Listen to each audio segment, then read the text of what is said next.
Hello everybody! I always forget to turn the audio back because I don't have my audio on when we've got the countdown. But hello everybody and welcome to the United Stand. I hope you're all doing very, very well.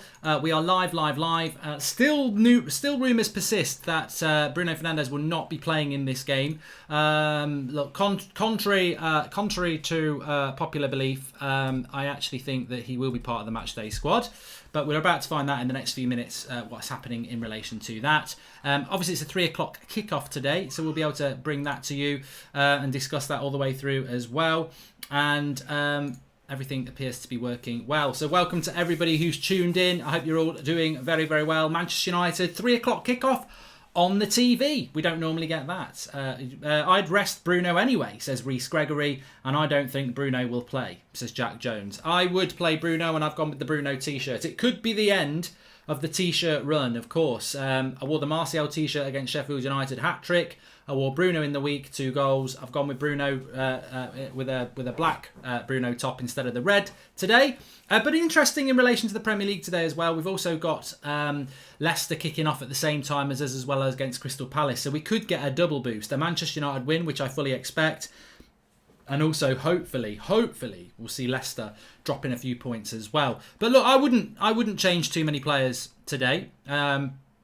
We're going to have Flex on as well, of course. But first of all, let's get into the show. Can I just say as well that we are very, very close to 731,000 subscribers. We're only like 40 away. So if you've not subscribed to the channel, please do. Bottom right-hand corner. I do expect to see a couple of changes, and you may well notice a couple of changes on the channel as well. New graphics today. Great work from Drawty Devil as per usual. And today is the day where we're launching something very exciting. It's a pilot. We expect there may be a few problems with it, but effectively you will be deciding the player ratings for the first time ever. The first fan channel, the first media outlet to do this, where thousands of you, will decide Manchester United player ratings. We'll be giving you more details in the second half, but the United Stand website is the place to be for that in the second half, and you will cast your vote out of 10 for every single player and your man of the match. And the system that we've got, some clever back workings on Tinternet, will work out the average score. So if we've got 1,000 people voting for every player, it will aggregate it by 1,000. So you will decide man of the match. I can't wait. It's going to be very, very exciting. It is the Bruno shirt, Big Popper. And is this the real team? No, this is just the predicted team on the left.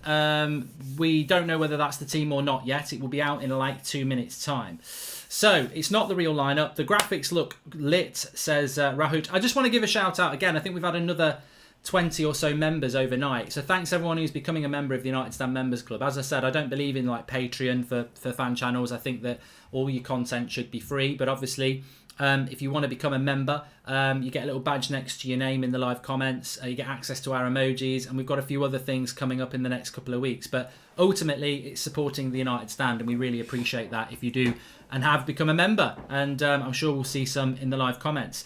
Super chat from Dino Davell. Thank you for the super chat. It's my daughter's wedding. It's not. It's hi, Mark. My daughters, Shiloh and Sage, would like to know if you're making kid sizes of the Bruno and Martial shirt. Great channel. Thank you, Dino. As far as I'm aware, if you check the link in the video description, I think we do sizes for kids as well as extra large. There you go.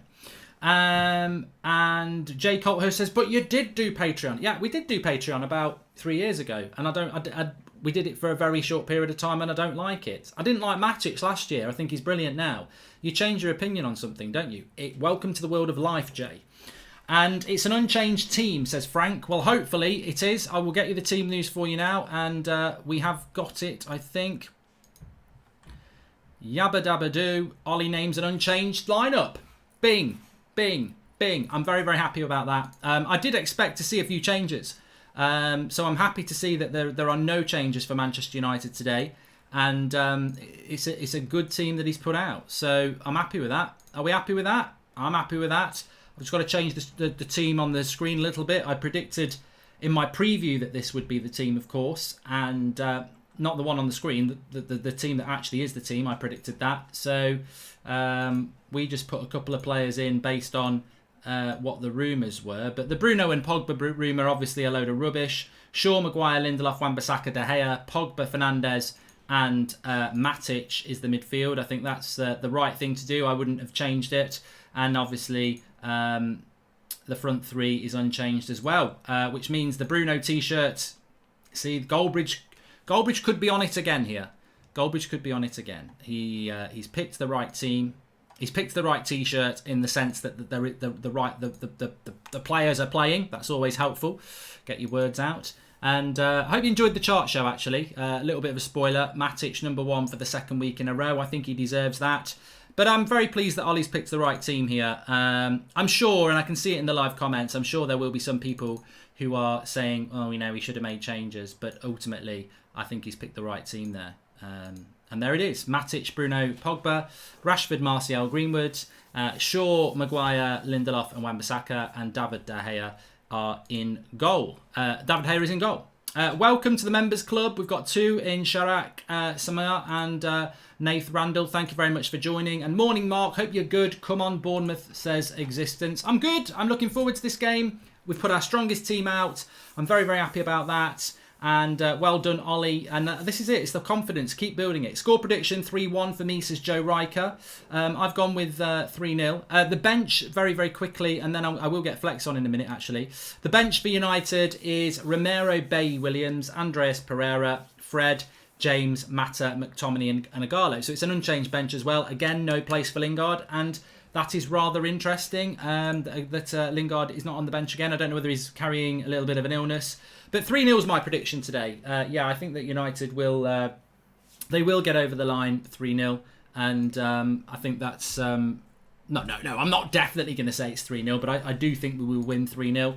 And I think mercies for the week, as Mr. Miyagi... Can we get a clarity on that? Was it Mr. Miyagi in Karate Kid, or was it John Kreese from Cobra Kai? Somebody said mercy for the week, no mercy. And I think Mr. Miyagi does say it when he honks somebody's nose, but...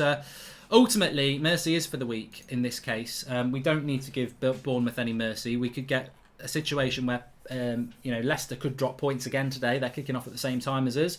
But ultimately, we need to beat Leicester's score. And if they win and we win, we need to score by more because we're trying to close that gap on to them. Let me just get Flex on the show as well. Hello, Flex. Can you hear me? Hello. Hello? Yeah, hello, mate. Yeah, you're right. Yeah, all good, all good. Good. So, unchanged team news. We've just had a super chat before I get you on, actually. Mark, do you like when fans here call you Goldie? Says Nikhil. Oh, I don't mind. Little nicknames are okay as long as they're not illegal ones. And I hope you're good. Come on, Bournemouth, says Existence. So, yeah, happy with that team, Flex? Have to be. Absolutely have to be. Obviously, we heard about the phantom injuries that were being reported on those stupid accounts and stuff like that. All lies, all rubbish. But Ollie did say, though, away from that Bruno and Pogba thing, he did say expect a couple of changes, didn't he? Yeah. Yeah. So I think it's great. I think obviously those players have overcome them knocks, because he says there's a lot of games coming up, and I get it. If we had to make 1 or 2 changes because of knocks and bruises and players couldn't play, then obviously you can't play them. But I love the fact that they've obviously got over it. We won't know who they are, but great, perfect. No one can moan at that. It's brilliant. We've been smashing teams with that same team that's out there now, and I don't expect anything different really in this game. Quite interesting. Yeah, just quite interesting as well the way Bournemouth have lined up. I'm sure people are interested in that. I actually thought they'd play with a back 5 and part the bus, but Solanke and King playing, Stanislas, Lamar, Cook, Brooks. So they've got 2 wingers out there and 2 forwards. So it looks like they are going to. Yeah, he's gone for a 4-4-2. I mean, that's good. That for me. Look, I think that I don't know what you think. I think for me, Manchester United are winning this game no matter what. But the fact that they potentially are going to open up a bit means that we might. I really did think that they would sit deep. So, welcome to the club, David Hull, latest member of the club. Jesse Pereira, Rojo, Fozo, Monza, Jones, 40 million, says Kizile. Are you paying? We'll take it. And HJ says, like how Ollie isn't revealing his teams in the press conference like he used to do, even it's Bournemouth, it's a good tacket, or am I making sense? No, I don't know. I think he, as you said there, Flex, he sort of hinted that there would be a couple of changes, and then he's put a strong team out. I'm sure he would say, well, I thought we might have to make changes because of knocks. But our next game's not till Thursday, so that's a 5-day rest. So go strong. Go strong. Now, we've said it many a time before since this team was picked properly against Sheffield United after that Spurs game when we knew what we needed to do and who we needed to pick. At the end of the day, he's got to play his best team in the Premier League where he can. As long as there's no knocks or, people got bruises or damage or anything or injuries, they have to play. They have to play. They've been off for ages. Yeah. Do you know what I mean? They're getting their match fitness and their sharpness by playing consistently in these games. And that kind of first 11 knitting together and learning more about each other because they're looking great. So, yeah, interesting with Bournemouth. That is very interesting. I thought they would have tried to shut up shop. But again, that's Eddie Howe. They're not scoring. They're conceding loads, trying to just maybe try something different. And hopefully that plays into our hands. Hopefully they do come in to go there and be a bit open and we can just hit them. Look, regardless of Bournemouth aren't going to see a lot of the ball, they'll still make it difficult. But you have got willing runners there in King. And who's up front? King and who? Solanke. Say that again? Solanke. Oh, and Solanke ain't got a Premiership goal since he's been joined for 20 million. Crap. So look, we'll see, but I think we'll be fine. We'll be absolutely fine with that team. And I'm hoping for. I'm predicting a nice, comfortable win, easy day at the office. Providing though, similar to the Brighton game though and the Sheffield United, everything goes without saying. The application needs to be there. They need to be on it. They need to be at it. They need to have intent. They need to have pace. Keep making good decisions. I know we spoke a lot about that. Even on Bruno, he just needs to keep doing what he's doing. Yeah. Well, I've got the Bruno T-shirt on today. Yeah. Oh, good. So he's definitely going to score. Yeah. I do get a little, the little tiny criticisms, like just which he did shoot a little less against Brighton from far, and just simplified it a little bit, 100%. But other than that, keep doing what you're doing, keep trying stuff. He's the best. He's the best in that position that we got. Interesting super chat actually here from Michael Southcombe, and thank you for this. I like these. I like super chats are very welcome. Thanks for supporting the channel, but I do like it when somebody throws up something like this as well. And he says that interesting fact: this is the first time United have picked the same team in 3 games in a row since 2006. Which is very interesting indeed. Nickel, latest member of the United Stand Members Club. Thank you. Josh Sutton says, call me cynical, but being so used to seeing performances fluctuate, I'm still waiting for the other shoe to drop. I can see a draw tonight, maybe 1-0. And Sankadeep says, if United only have 100 million to spend, sales included, would you go for Sancho alone or a winger and Grealish as it increases the overall depth? And Philip Burtonwoods, get out there, get the business done, then he can rest a few, come on United. And I think, yeah, but look, just going back to that point from, I think it was Michael, first time we picked the same team 3 times in a row since 2006. Well, we know in 2006 who our manager was, but yeah, I think we're not surprised and we're relaxed about that team. And then, as Philip said there, it's now's not the time. We're not playing till Thursday, so if you've got your strongest team, you put your strongest team out, maybe get 2 or 3 goals early, and then last half an hour give Bournemouth a chance, like we did against Brighton, because the game changed when we made those subs. Exactly. I don't want to say we can't afford to do that because you can't expect. Once these players essentially go and get the job done and you're 3-0 up. I know there's still, whatever time left on the clock, and it's not done yet. But essentially, the result's been put to bed. You should be able to rely on a couple of players coming off the bench to see the result out. And we did concede chances to Brighton after that. To be fair, Brighton started the second half quite well in general, but obviously we picked them off. But I think that's always going to be an issue. It's always going to be an issue, man. I think with this team playing so well as well, the players that come into the team are just not as good as those players that are starting. It's just that simple. Yeah. I'm not saying they can't have an impact. Matic, obviously, if Fred comes in halfway through to get in the 60th, 70th minute, it's not like we're going to be crap and can't hold the ball. But if you make too many of those changes, like what happened when you take off Pogba and Bruno and Martial or whatever, the whole dynamic of the team just changes. So I do feel sorry, just because I'll forget. I do feel a little bit sorry for Fred because for me, he was one of our best. He's my second best player of the season with Wan-Bissaka, and I do just feel now that when he comes into the team, he's one of those players that actually works well when he's playing. And 100%, I 100% agree. He looks rusty, doesn't he? Yeah, and he will. And the thing is that it's almost like a casualty of the success. Really, I mean, someone had to miss out. A few players had to miss out because of the players that need to play. And it feeds into that. You play well, you keep the shirt. I mean, the team's playing so well.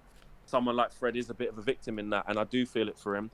And as we know, look, he didn't start his Manchester United career properly until he started playing consistent games, and then he found himself. And he's a confidence player, Fred. He really is. But hopefully he can get his head round it and understand that he's going to have a bit of a new role, especially to the end of the season. Because if this team keeps performing like it should do, there's not much cause for Ollie to change it, you know. Unless, like I said, Matic picks up a knock, or Matic is actually just getting on a bit, so maybe he might not be able to keep playing game after game after game, and you do bring in a Fred. So look, there'll be opportunities for him, but he's definitely not going to start much more games at the minute for sure. And I do feel that for him. Yeah, I do. Trent Singh, thanks for the super chat. Is there any players that we need to worry about from Bournemouth, because he doesn't know much about them? And gone with the Bruno shirt instead of Martial, says Salah Ahmed. I'll tell you what, it's very close. I had them both, and I actually had the Martial t-shirt on this morning and I swapped it.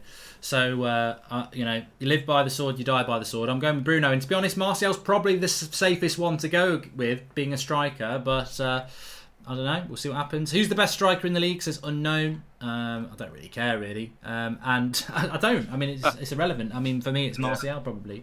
But look, very... Nikhil's enjoying the emojis. New member there. Good. I think that in relation to Bournemouth, do they have anyone we need to worry about? Well, I think Fraser's their best player and he won't play. Callum Wilson's not had a great season, but he's also suspended. I don't really know. I mean, look, they're not going to be terrible. They're not going to be terrible, but you know, there shouldn't be a problem. They shouldn't be a problem. Josh King can run, and that's about it. Obviously, he can score if you allow him to. But I think if look what happened when we played them. You know, Ollie did make that good point, saying all these teams that we got coming up, we have dropped points to or lost to earlier in the season.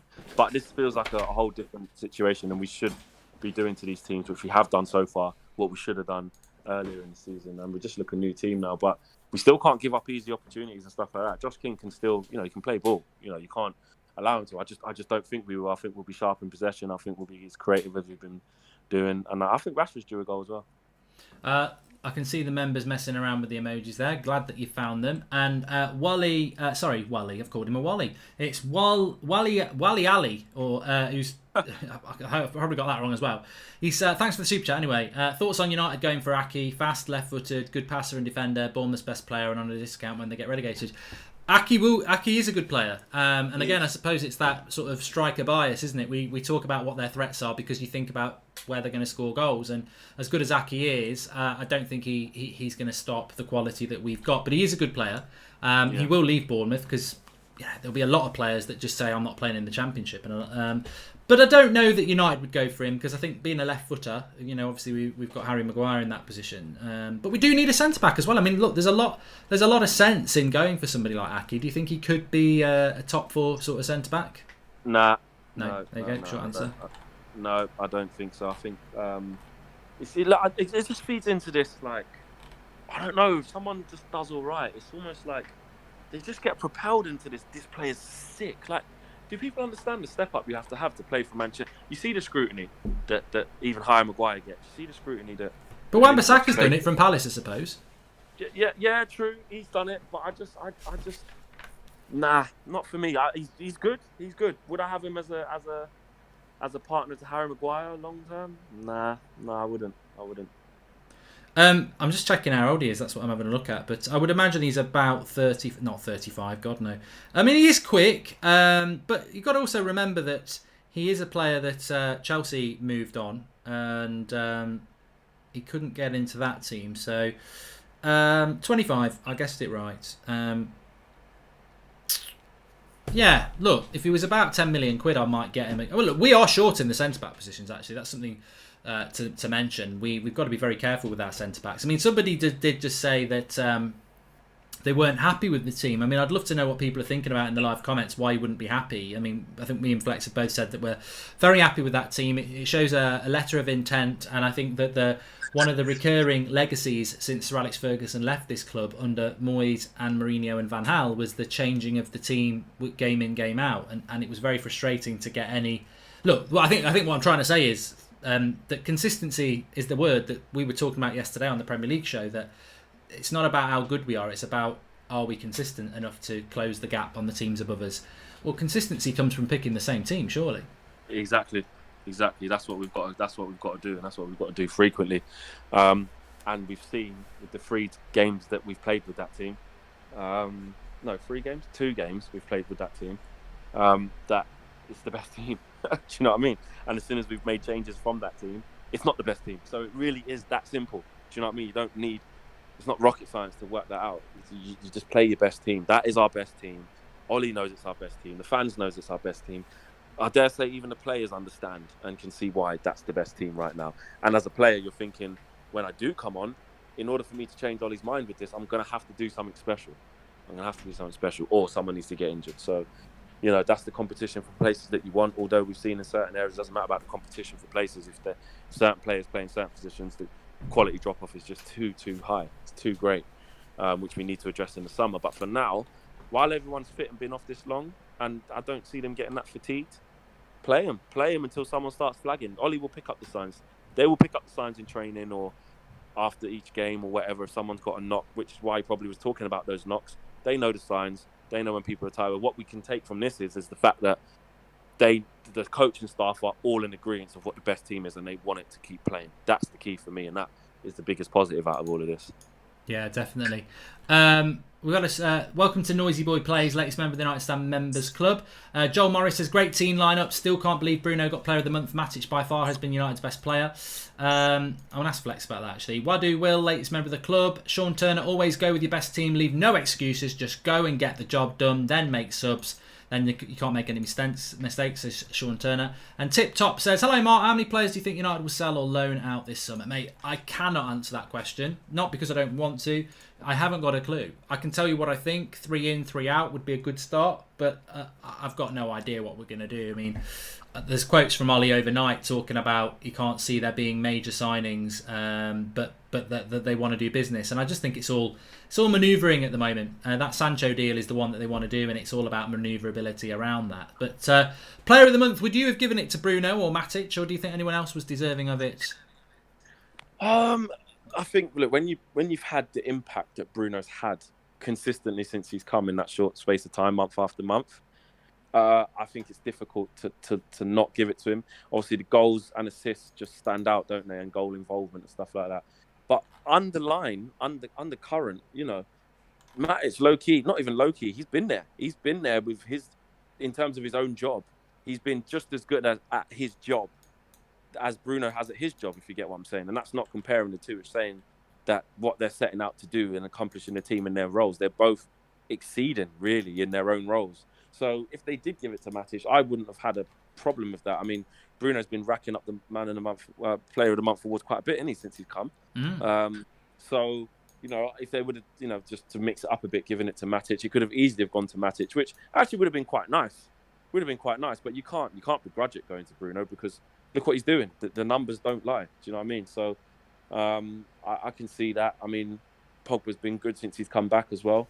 But there's no surprises that it's gone to Bruno. But I could have easily given it to Matic. If it would have went to him, I probably would have been a little bit happier, just because it's kind of like a big recognition for the undercover work that goes on. Do you know what I mean? Yeah, definitely. We've got a super chat coming in from Joshua Bywater. Hello, Joshua. He says, have we basically got football straight through until May 2022, other than a couple of short breaks, European games in August, straight into next season, then the Euros next summer after that? And welcome to Edward Walters, latest member of the club. Well, I think in relation to football, Joshua, that there is potentially going to be a lot of it. I mean, look, you've always got to be very wary that we are dealing in a global pandemic. I know pubs and everything are open today.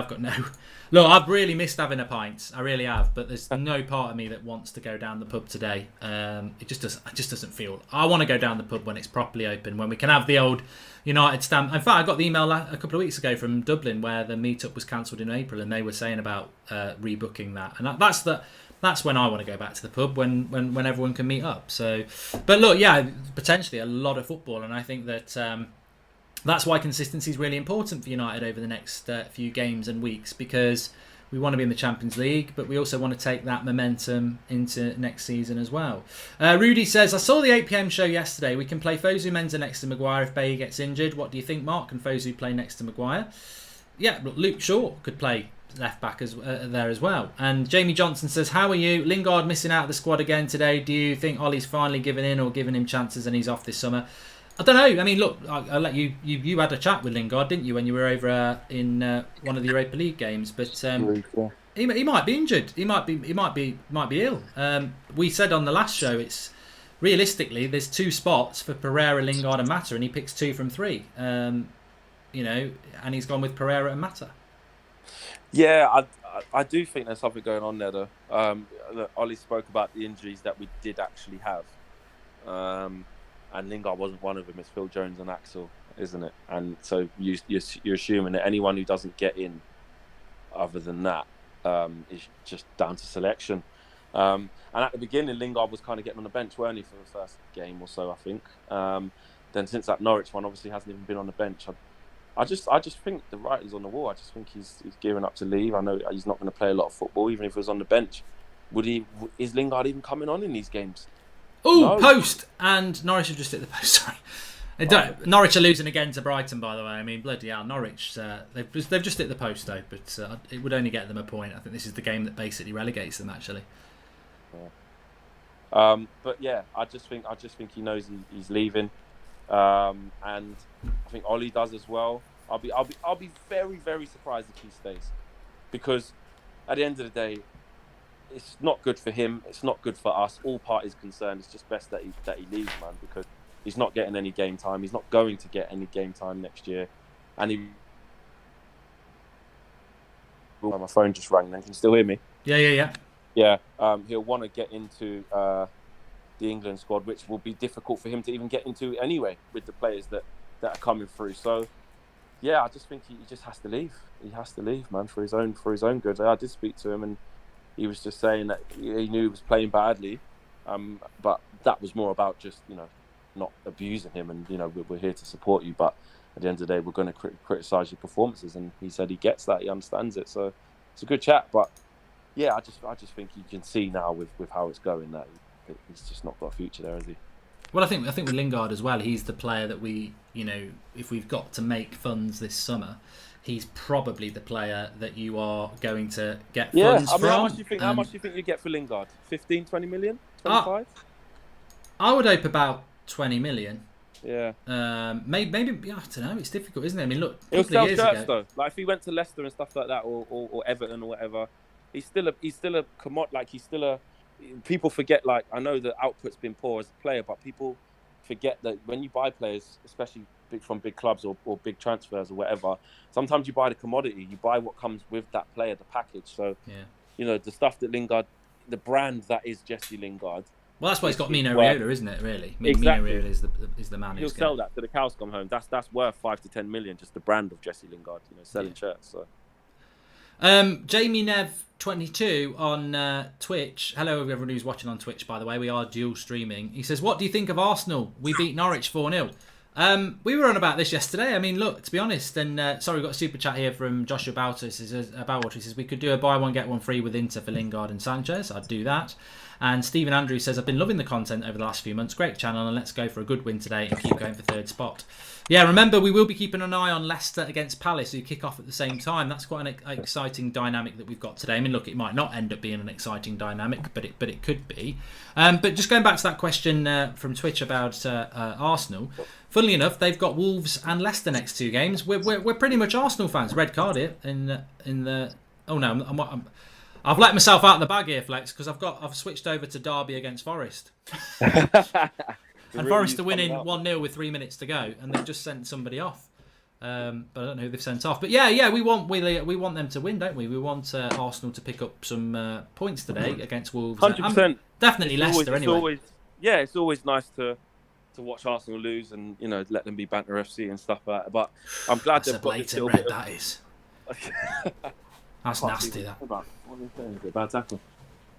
He stood at him all the way down the legs, and then he dives over like he's been injured himself. It's disgusting. If you're watching Derby play Forest, Martin Waghorn, you're a naughty boy. Stop faking injury. It's a disgusting injury. Absolutely disgusting. They're losing as well. Yeah. That's what it's all about.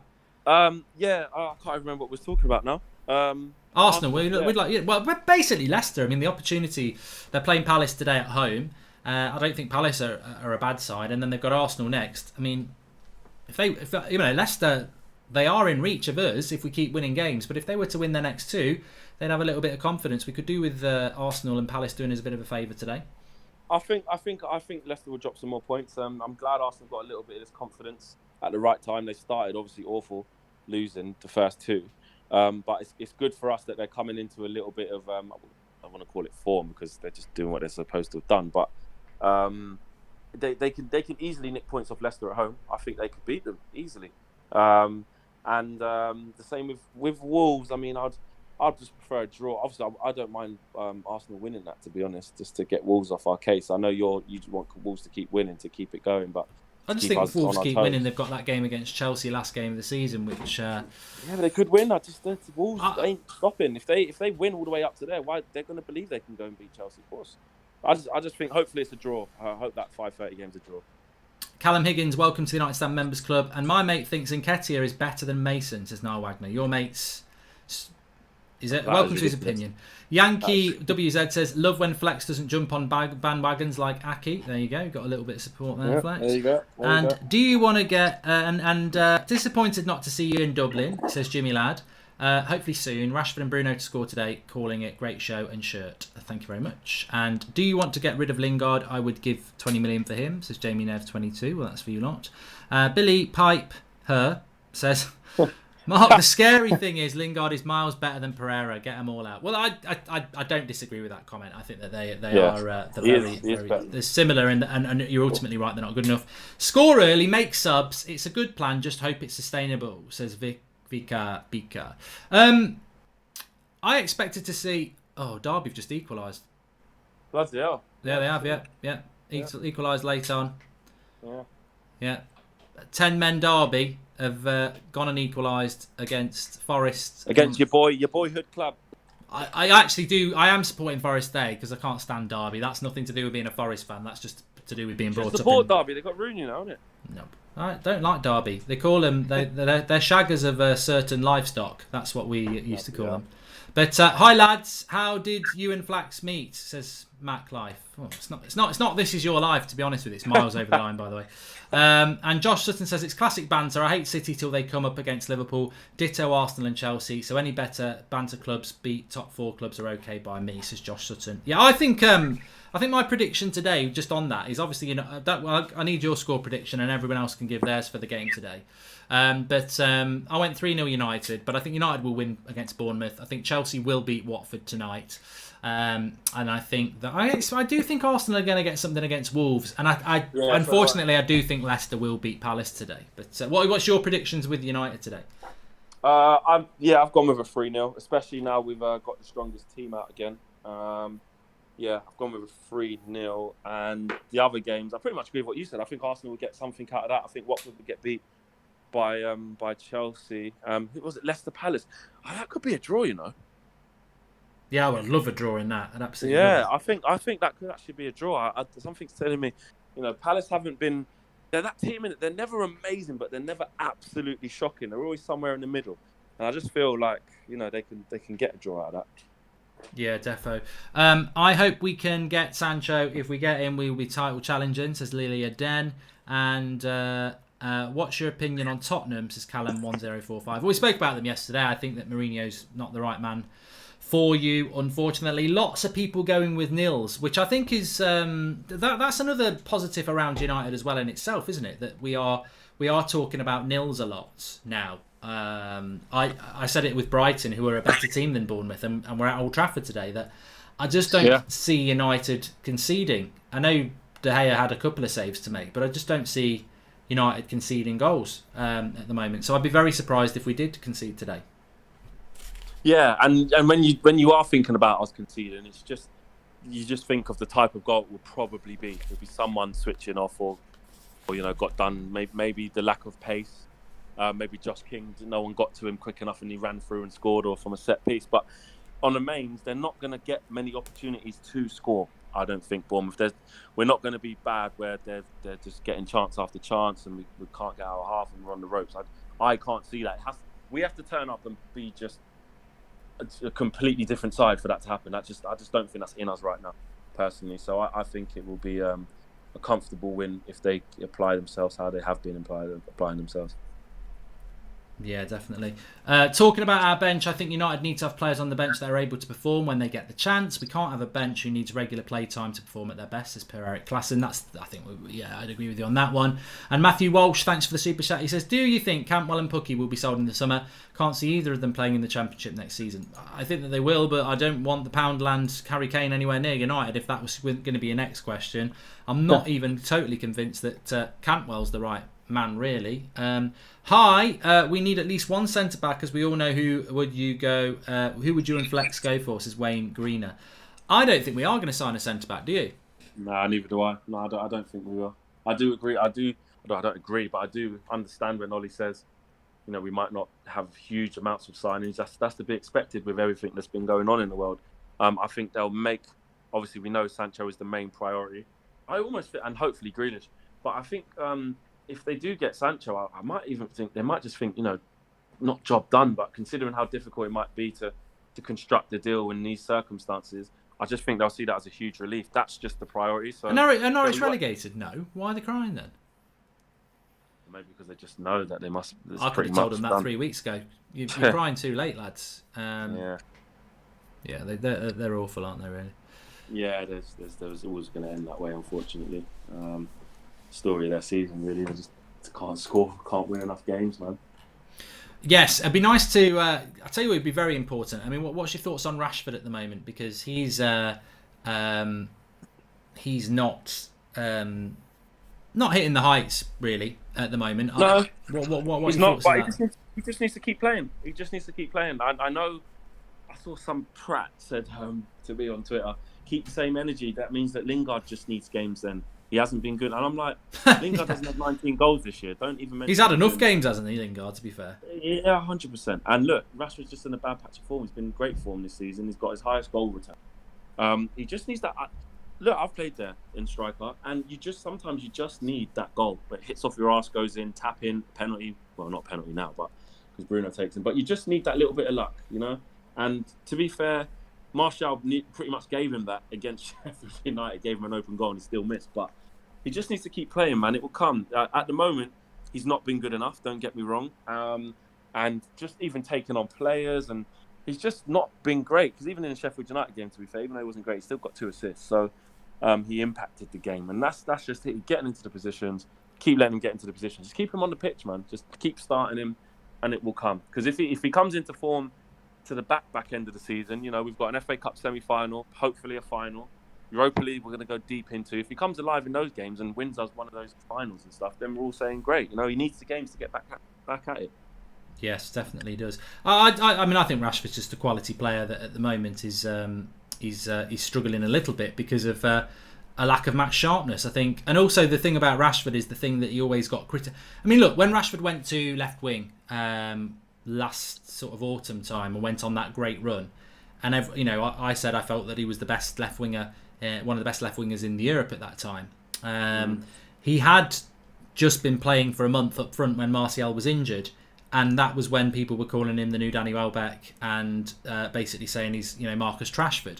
There's no difference between that Rashford and the player that we've got now. Whether it's the world-class player on the left wing or the player who struggles up front or the player who's struggling now. Rashford will always do what Rashford does. He sometimes overcomplicates things. He'll sometimes try a ridiculous shot. He sometimes closes his eyes on a cross. He sometimes doesn't see the easy pass. He'll sometimes put a free kick into the rosette. But you forgive all that because you know what sort of a talent he is. And when he's on fire, you forget that because he's just gone and scored a great goal. He's an enigma. That's what he is as a player. He's a fantastic player. And at the moment, I just think he's rusty. And look, he is a big part of what we're trying to build at this club. And I hope he gets a goal today. He's a long overdue. He needs it. He needs that goal. And you're right about everything you said. I think Rashford will frustrate sometimes. He's still learning. He's still growing. He's still developing as a player. And he needs to get that consistency in his game. But you can't. I keep saying the numbers don't lie. You can't ask for much more than them this season in terms of everyone kind of wrote a lot of these players off in terms of Martial won't get enough goals, Rashford won't get enough goals. And Ollie's got them both in record numbers that they've had for the club. It's still not as high as we want it to be. We want it to be 25. We need that to win titles and stuff. But at the moment, you can only go off slow and gradual development. And I just feel that Rashford, like you said, on his day, he's almost unplayable. There's other days where he has a nightmare and makes bad decisions, but he will come good. I just think throughout his career, he'll probably have those little aspects that might irk you. I'm just reminding myself, mugs. We've got some mugs, and we're not talking about me and Flex. We've got some mugs coming very, very soon that you'll be able to purchase, United Stand mugs, which we're excited about. But if you want to get your T-shirts, links to the video description. I'm hoping that the Bruno T-shirt is going to do its business again today. I can assure you he will be holding back fractionally after a back injury. The mental wall the athletes construct are hard to knock down straight away. I agree with that, Josh Sutton. We saw it with Luke Shaw. Hey, Mark, if you could sign anyone of your choice we haven't been linked with that fits what we need, who would you pick? E.g. winger, centre-back, says Jared. If you could pick anyone of your choice we haven't been linked with. That's virtually impossible for a start. And Toby Aladapu says, Mark, I'm a bit worried the Glazers just signed Tom Brady, go to American football. I feel like they will put more money in that team than United.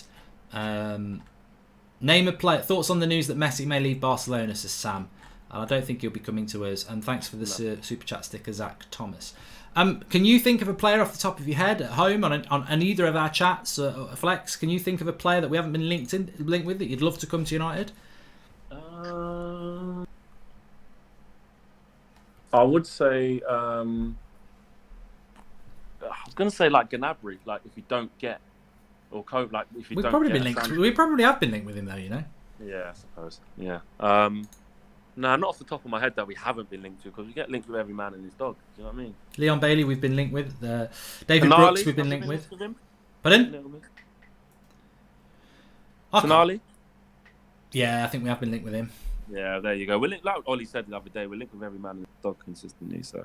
Well, what did you think about that? The way that he answered that about Bellingham, because it was a very good question from Simon Peach, and he sort of like laughed, didn't he? And he went, "Well, we get linked with anyone. I'm not going to comment." And I was just thinking, well, look, Simon's asked the question, Ollie's battered the question. That's all you can ask for, really. You can't make them answer it properly. He ain't going to come out. But we know he was at Carrington, so it's not just a player we've been linked with. We know he was at Carrington. He got showed round. Manchester United wanted to play. It's as simple as that. Do you know what I mean? They tried to get him. And the young boy's family has decided that it's best for his development to go to Dortmund. And you can understand why. You know what I mean? They've got a great track record of producing young players, a great track record of allowing players to come from other clubs, maybe bigger clubs, to have to kickstart their career. And Jadon Sancho is the most notable person of that. If you are Jude Bellingham, you're looking at what Haaland's gone there and just done. You're looking at what what's his face has done. Sancho. You're looking at Hakimi, what he's done. You know, they've got a great track record of bringing through young players and allowing them to play. So I can see why we've lost out to Dortmund. It's for those type of young players who are early in their development, who need to play games. Jude Bellingham might have looked at it and thought, I'm never going to get enough. I probably won't even play 15 games with Pogba, Matic, Bruno, McTominay, Fred. He might have looked at that, and he's got to look at the best for him. So I'm relaxed about it. But at the same time, Ollie's not going to come out and say, yeah, kicking the teeth that was to not get him. You know, we showed him round and he said he liked it. And next minute he went to Dortmund. I couldn't believe it. He's never going to say that. Do you know what I mean? Welcome to Mystic Panda and D Bouge, latest members of the United Stand Members Club. Thanks for everyone who is joining that on it is a YouTube thing, that actually.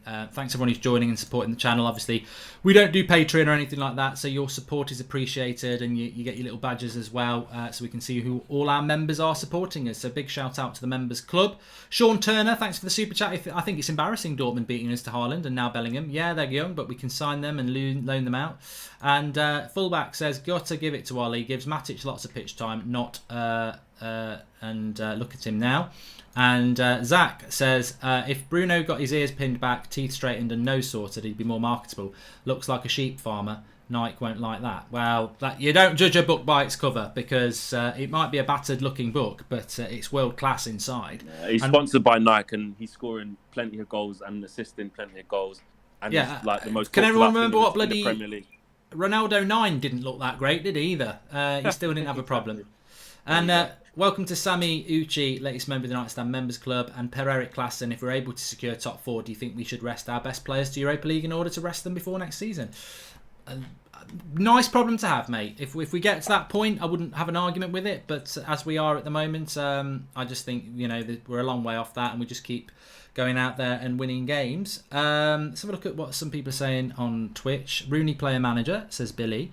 Mark Noble would be a class signing, to be fair, says Charlie Cutting. How much for Sancho, Mark, says Sam Harding 77. And Ronaldo would be nice, says King Shark 902. We've definitely been linked to him. And welcome to Liam Jarvis, latest member of the club. But on that question from Sam, we'll ask the live comments on both Twitch and on YouTube, but you answer it as well, Flex. How much do you think Sancho is going to go for? And I do think he will come to United. So how much do you think we will pay? I said it would never be more than 89. I think it'll be 85. Yeah, I think capped at 90, 95. And not up front, obviously. You know, I'm not saying that thing that came out the other day of us not willing to pay more than 50 million. I don't believe that. That's like Man United saying, if you cost 52 million, 51 million, we're not interested. You know, we're only paying 49.99. You know, it's not. That's not the case.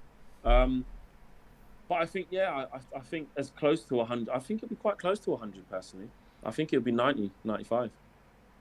Just looking at the goals that Bournemouth conceded midweek, really, and just good finishing from Newcastle and good movement as well. So we're going to have to be on our games today. Mike says, I'm subscribed and I've just joined as a member. Thank you. He says, what do you think of Matthias de Ligt as a future centre-back for us to complement Maguire?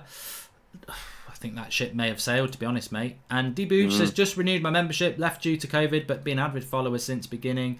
Love to you guys from New York. Let's go Manchester United. And I just googled United stands net worth. Who knew you guys are worth millions? Yeah, don't ever believe what you see on Google. I've googled these things before, and I can categorically tell you it's a load of shit. And Saint Sancho ain't worth anything over 70 million. Let's be fair, says Sean Turner. I think if the market hadn't had coronavirus, he would be worth 100. And welcome to Carl Stanmore, latest member of the United Stand Members Club. Whoever just said, why am I banned? You're clearly not banned, because I've just seen it say you're banned, and I wouldn't see it say you're banned if you were banned. And Declan Rice the other night, and he's better than. I mean, look, we're going to talk. Chris, thank you for that chat.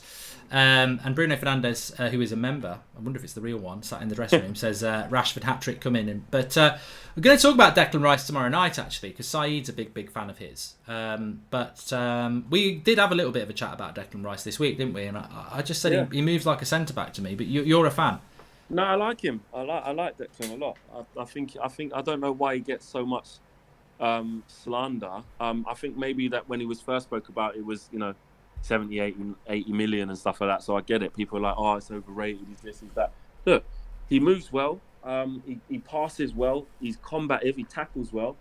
I'm not saying he's the best defensive midfielder that you can go out and buy, but I would certainly be happy with him for 30, 40 million if he come to United. And Matic isn't going to lie. I'm not even saying he's definitely better than Matic right now. But I think he can reach that level with experience and coming into our club.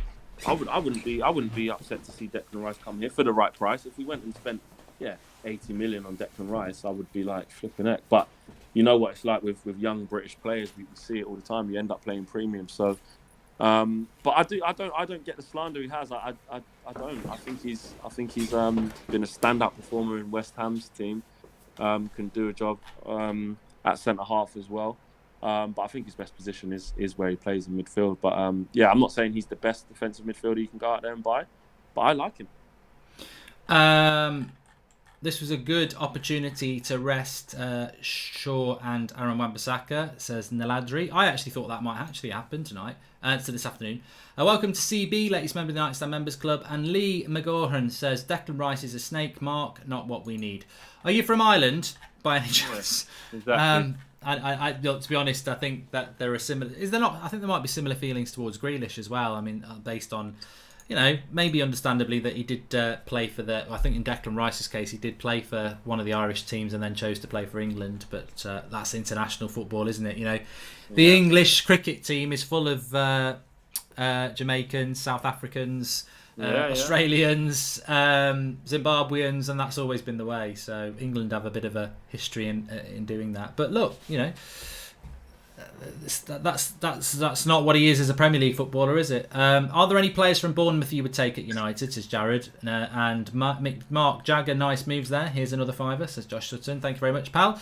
And welcome to Jesse Reyes, latest member of the club. I think we spoke about Bournemouth, didn't we? I mean, obviously that game's we're 15 minutes away from kickoff. We're very confident that we're going to win. I think that confidence is emphasised by the fact that it's our strongest team.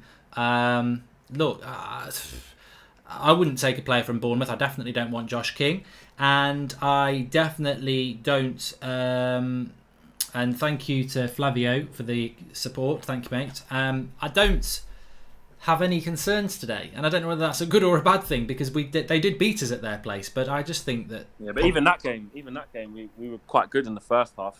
Started really well. I remember it vividly, and we started excellently. Should have scored, didn't, and then the game just kind of petered out. Got to half time at 0-0. And then we just sat back off them. Just didn't have any creativity. Nothing was working, and they just scored on the break. You know what I mean? They're just this crap goal. Well, actually, no, that's over kick. Actually, we should have had a penalty in that game as well. I remember Martial. Yeah, exactly. So, look, I'm not making excuses. We lost the game. It wasn't good enough. They deserved to win in the end, but it wasn't like they battered us and it was all over us. And look, no disrespect, it's Bournemouth. Like now we've got our players back and we're in a whole different space. I think we should beat them comfortably. Welcome to Maxwell Ezran, latest member of the club. Thanks for everybody who has become a member today and is supporting the channel. You get your little badges next to your name, like Flex47 and De Gea 10, United fan 30 years. A few members in the club. You can tell a member because they have a little badge next to the name in the things. Jake says, enjoy the game, everybody. Thanks, Jake. Callum Wilson is suspended, Ninja, and Ake is bang average, says Reese Francis. I don't think he's bang average. I think that's a bit harsh, but I just don't think he's good enough to step up to us. James Whitbread, I think, is stalking me because he says, enjoy the Chinese takeaway tonight. And I'm like, how does he know I'm having a Chinese takeaway tonight? But I may have mentioned it at some point. Oh, yeah. As a takeaway, can you, or do you just go and get it? Yeah, Nando's takeaway, Deliveroo, mate. It's not cold when you get it, though. Nah, well, the one that's is only like 10-minute drive from my house, so it's quite all right. Well, I see, I got one of them through McDonald's probably about 3 months ago, and you can see it coming on the map tracker. Yeah. And this guy on his bike turns up, and basically he's just been to McDonald's, put it on the back of his bike, and cycled here, and it was just so. It just wasn't warm. It was just like, this is crap. So I've never used it since. Yeah, you got to live you got to kind of live close enough for them to obviously not get cold, but obviously it's that close. It just proves into the world that we live in now, isn't it, where we can't bother to get anything because if you're that close, you just go and get it, really. Do you think criticism of Dan James receives is fair, says Matthew Day, and Bruno shirt is on? We all know what that means, says Seppi Dog. I hope so, mate. And Benjamin says, hey, Mark, just got here. So glad to see that Pogba and Bruno are fit. Love from South Africa. Yeah. Just on that Dan James point, what's your thoughts?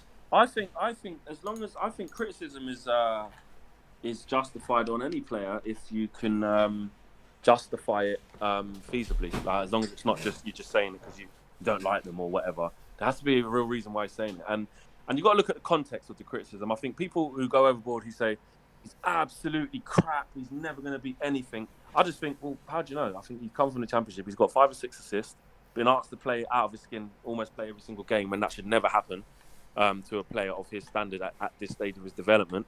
So I just think you've got to judge him. I think he's a good squad player. The attributes that he does possess, is he amazing at dribbling and taking people on? Not as good as he should be for how quick he is. I think he's got a bit of a one-trick pony aspect with that.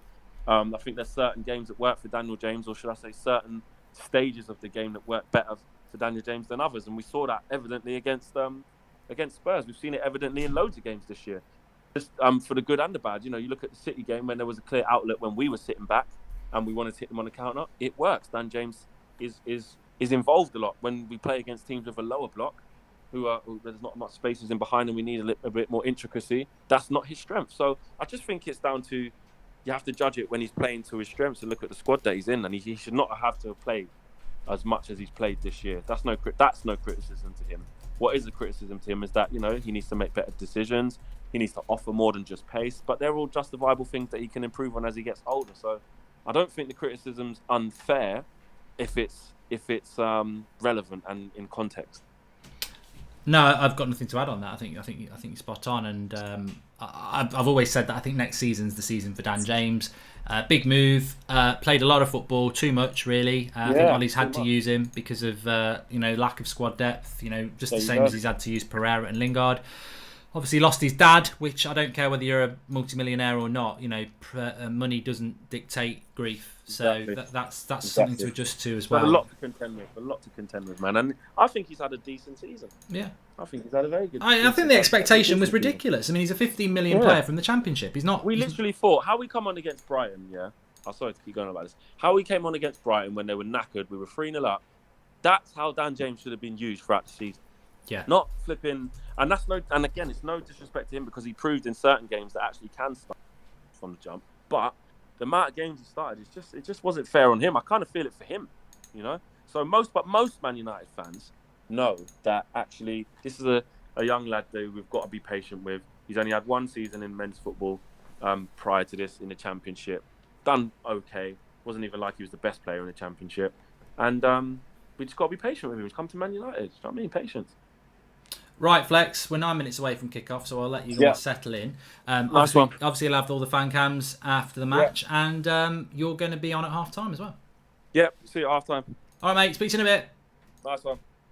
Right, we'll settle down then. Me and you, that's how it works on the United Stand watch-along. Interactive. I do read the Twitch super chat, not the super chats, you can't do that on there, but I do read the Twitch chats. I read both the chats, you're both next to each other, so I just read them and nick the good stuff and read stuff out. That's how it works. Damien Stevens, welcome, latest member of the United Stand Members Club on YouTube, and both James and Greenwood are good players, but they have different strengths, says Davis. Yeah, I think with in relation to Dan James, that is the case. I think he works in different situations.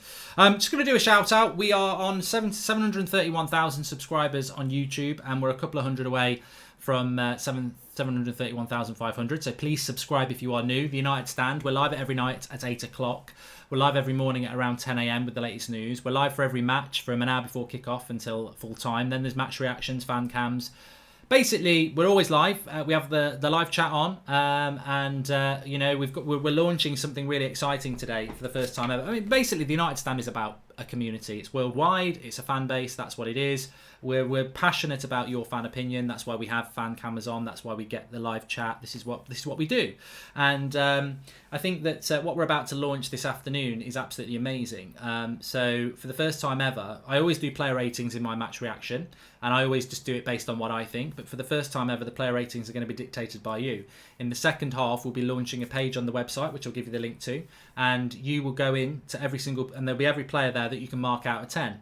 That obviously data will go into the back end of our website, and then it will aggregate each player. So if 100 of you vote for each player out of 10, and 100 people have put, I don't know, Luke Shaw as a 9, it will have him as 9 out of 10, but it will aggregate it, and then I'll have that data for the match reaction. So I'm sure, as definitely as a YouTube channel and a Twitch channel or anything like that, no one's ever done this before. It's groundbreaking that for the first time ever, instead of looking at Manchester Evening News or the Daily Mirror or my match player ratings, these player ratings will be dictated to by the fans. And for anybody who thinks that people don't, from the club, and players don't watch these sort of things, they do, and they'll be getting a very fair reflection about what player ratings are. So looking forward to that in the second half.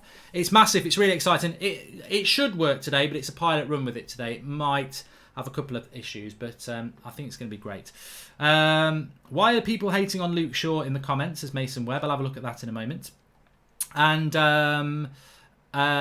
do you think Ronaldo is coming back to United, says Lola on Twitch. And if you are watching on Twitch, we're very close to 4,000 followers on Twitch, and we basically, we're going to be doing more stuff on Twitch, but we're simultaneously doing the watch-alongs on there at the moment. So thanks everyone who is on Twitch. Lots of exciting stuff coming on there, which will be exclusive to Twitch. Nothing leaving YouTube, so don't worry about that. But we have got some exciting stuff to come on there. So give us a follow on there and help us get to 4,000 on Twitch. And if you're on YouTube, give us a subscribe, bottom right-hand corner. I am wearing the Bruno t-shirt. Yes, I am. Yes, I am. I could have worn the Martial t-shirt. There's a method to this. Last couple of games, I've worn Martial and Bruno, and they've both had fantastic man of the match performances. So, and there are other T-shirts in the pipeline. Just on Luke Shaw, I should have said this at the start of the video, really, because I suppose it's a bit of an elephant in the room. I'm fully aware of some of the things that have been going on, and in due course we will, as a channel, sort of address it. It's nothing major. There's no major drama around it. It's just I don't think a match reaction stream is the time to sort of get into those sort of things. It's not fair. But I am aware of something that many people have made me aware about from Twitter over the last 12 hours, that I've been accused of having unconscious bias towards Luke Shaw because he's white. It's absolutely farcical. I'm offended by it, but am I surprised by it? No, it's the world we live in, I suppose, at the moment. Luke Shaw. The reason I like Luke Shaw is because I've been watching football for over 30 years, and I find it insulting that people would say that, or basically make out that I would be biased towards a player because of their skin colour. It's just not who I am, and I don't think it's what many people are really. It disrespects my ability to watch a football match and decide who I think is worthy of praise. And I think that Luke Shaw has been Manchester United's Player of the Year very recently. He's been absolutely fantastic since January. I stick up for Luke Shaw because I think he gets an unfair amount of people calling him shit. That's why I stick up for Luke Shaw, because he just isn't shit. He's doing a great job for us at left back, and I think him and Williams are doing a great job. He's a very, very good player, and I don't need to, that's my reaction to that. It's absolutely farcical, and anybody who watches this channel will know that is just not the way we operate on this channel. And I don't normally really want to comment on things, but I feel that is such a serious topic at the moment that I just needed to address it and say absolutely not. I know what unconscious bias is, and people can say, well, it's unconscious bias, you don't know you're doing it. Look, Luke Shaw is a very, very good player that I rate, and I do give him backing, but I also have done and will continue to do it for people like Anthony Martial, for people like Bruno Fernandes, for people that I actually rate who I think are good players and fall into the category of probably my favourite players at the club, like Marcus Rashford as well. So a lot of people wanted me to say something about that, so there we go. It's that and that's all I'm going to say about that. I'm just defending myself there in relation to something that I just think was farcical, really. But we move on. And look, I've got no problem with people saying Shaw's average, Shaw's crap, whatever. That is your opinion. My opinion is that is not the case, based on the footballer that I watch. Players are coming out onto the pitch anyway. Shaw's work unnoticed pretty much every game by most of the fans, though he can be better, and they definitely can be better. I want to see him getting more action in the final third and getting more assists and things like that. But I think he's doing a good job for us. I really do, and that's all I can say. Hi Mark, big supporter. Can you shout out the Lux family on YouTube? Says Jay. Thanks for the super chat there, Jay. Welcome to Benedict and latest member of the club. And Niagan says, hi Mark, love the show. As always, people have an agenda against Shaw for whatever reason. He's a good player and still young anyways. I don't actually know how old he is. And he's, he isn't even my favourite. If somebody was to say, well, look, if I was to say to you lot, and look, apologies to people on Twitch. I know we've only been doing this for a few weeks with you, but YouTube, we've been doing it for 5 years. If I was to say to you lot on out there, who are my favourite two players at Manchester United, you should know. It should be literally dominating the live section. Who is my favourite player at Manchester United, or favourite two players at Manchester United? Because I've been saying it for a long time, and it'll be one or two players that is on the live tube. Score prediction: Jaw09 on Twitter. I've gone with Manchester United to win 3-0. That's my score prediction today. And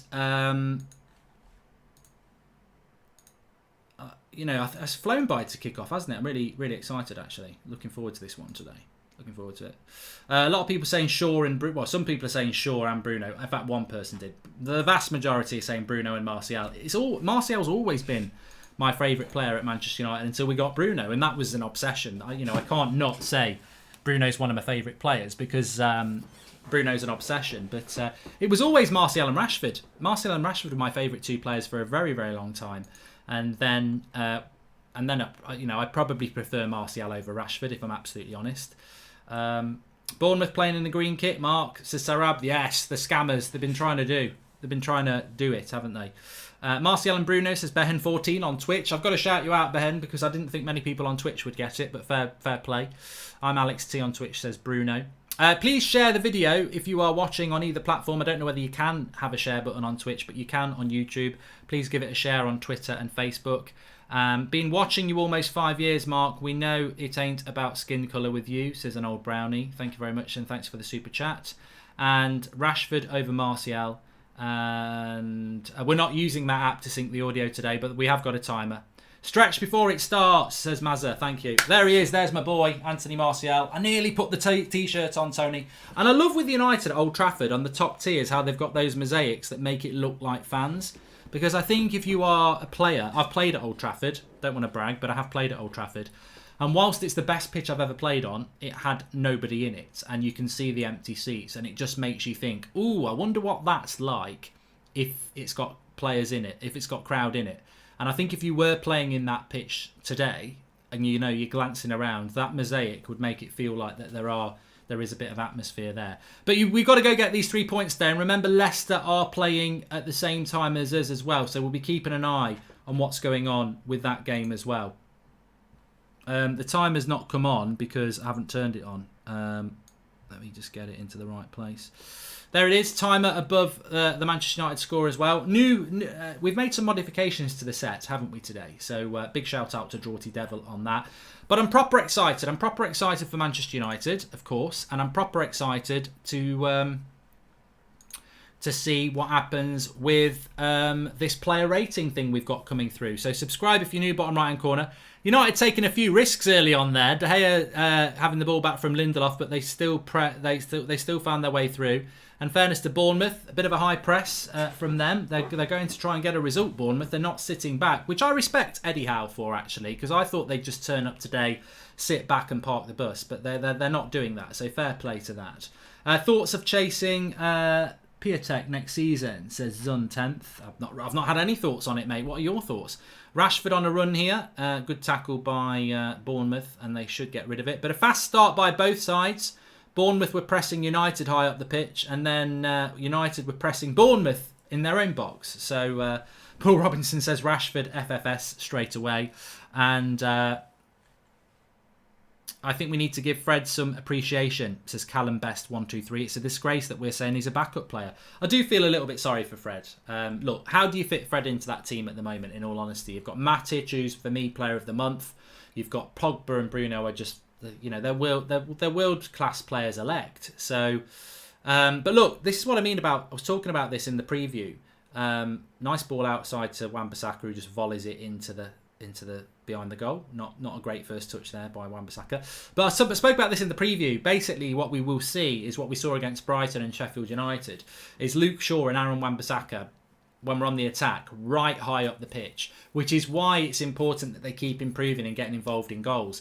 Luke Shaw was involved in a goal against Norwich, and obviously Wan-Bissaka's had a couple of assists since we've come back. But they play so high up the pitch that they've got to get involved in that. And defensively, I think they're both very, very good. Here is Rashford. There's a ball on there. Why did he not go for Bruno then? He could have slipped Bruno in. I think he got that wrong, to be honest, Rashford. This is the thing with Rashford, his decision-making under pressure. He's still not quite got that football intelligence. Here's Luke Shaw. Clever rotation of the ball. Bournemouth is playing a high press, playing right into our hands, says Niagan. I can't see any other... I agree with you. From a tactical point of view, I think this is footballing suicide from Bournemouth. I think we're going to really hurt them a lot. And Mike says, my girlfriend, and she's shaking her head in disbelief that people could accuse you of racism. You're a legend, Mark, and ignore those ludicrous accusations. Thank you, Mike. Thank you for that.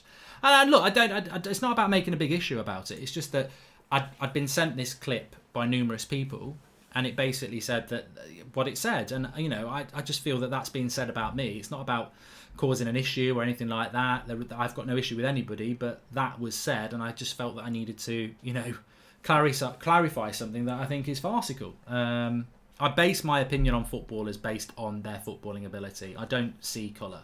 I don't in my private life, and I definitely don't see it on the football pitch. I think Fred has been proved himself as a quality player, but he doesn't fit into our starting lineup. But it's quality off the bench, as Daniel Luciano, and I agree with that. I think you're absolutely right with that.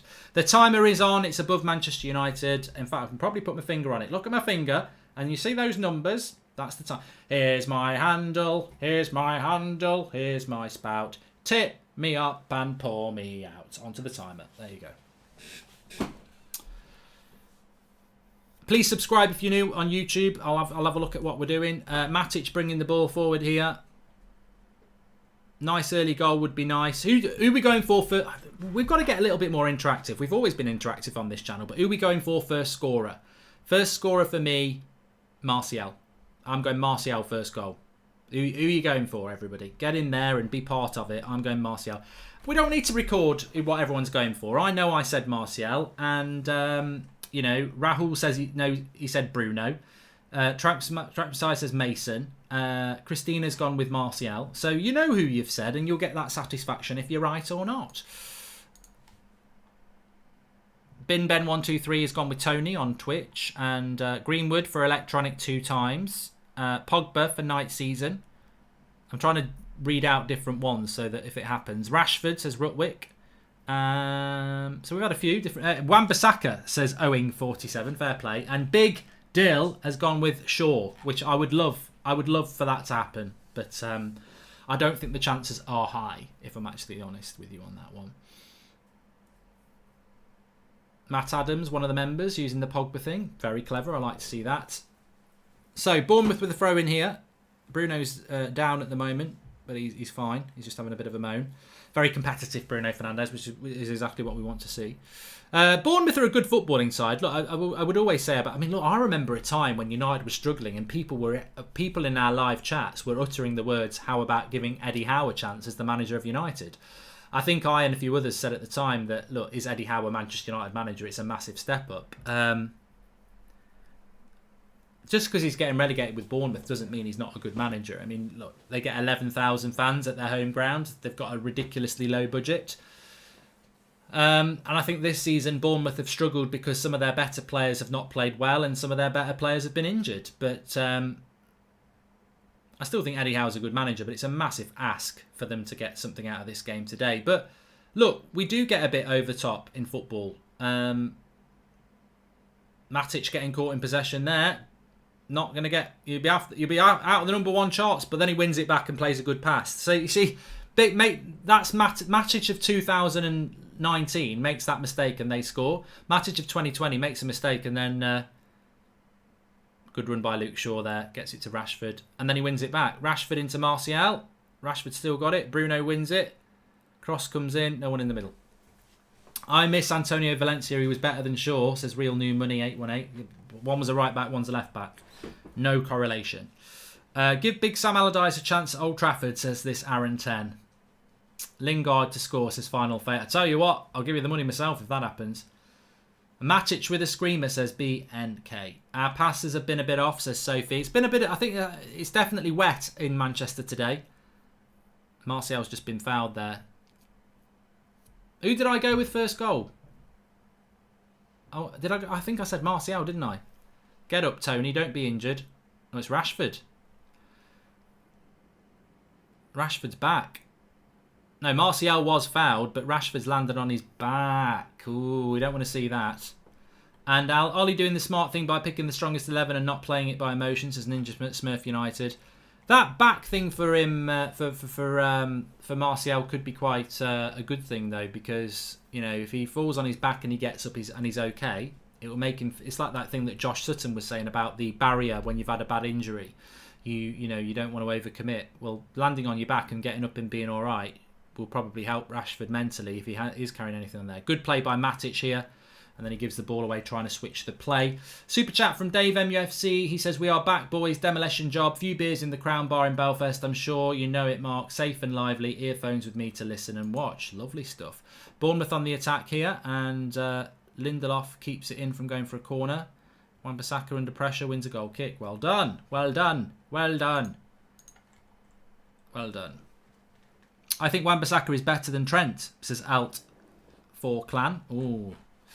And Mark, can you tell us what the new shirts you're making are? Says I'm Alex. Let me just have a look because I think you might be able to see. On YouTube, the link it's there. The new t-shirt's there. If you go to the link in the video description and look at United Stand shirts, the new shirt's there. I just haven't got mine delivered yet. It's you can see it. I'm not going to tell people. You can go and click and see it. Rashford hasn't properly recovered from his back injury, says Existence. Still looks a bit stiff. Ooh. Childish Goldbridge. And Bavs says, thoughts on Saka and Martinelli being better than all of your youngsters, says Bavs14. If that's the real Bavs, haven't you got a game to worry about this afternoon? I mean, look, Saka's good. I rate Saka and Martinelli. For me, it doesn't. I don't. Look, I know. Look, we do it on this channel. You know, somebody can say, give two things who's better. I think Martial, Rashford. I would go with Martial. So, look, people are always going to be subjective, but with young players, you can't say that Saka and Martinelli are better than Greenwood and Williams because they're still developing, and we're very happy with what we've got. You're very happy with what you've got. I'm more interested in where teams are in league, and we're in a race for Champions League, and you're trying to not finish 10th. So, lovely ball by Rashford. Bruno over the bar. Oh, the t-shirt nearly worked, but a sensational ball by Rashford, and that's what you want to see. Super ball by Rashford. That I'm going to give him a tweet. What a ball!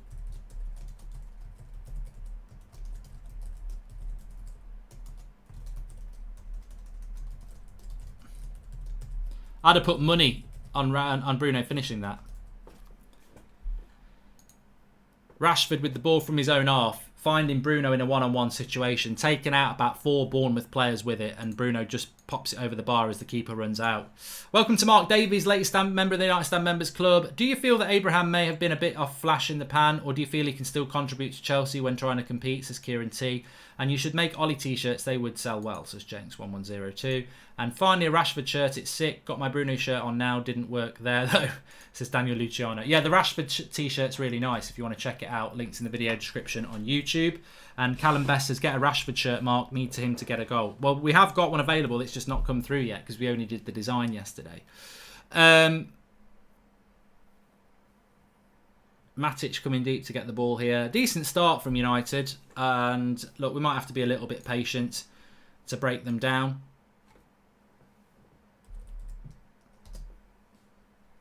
But break them down we will. 0-0 in the Leicester game. They are kicking off at the same time as us.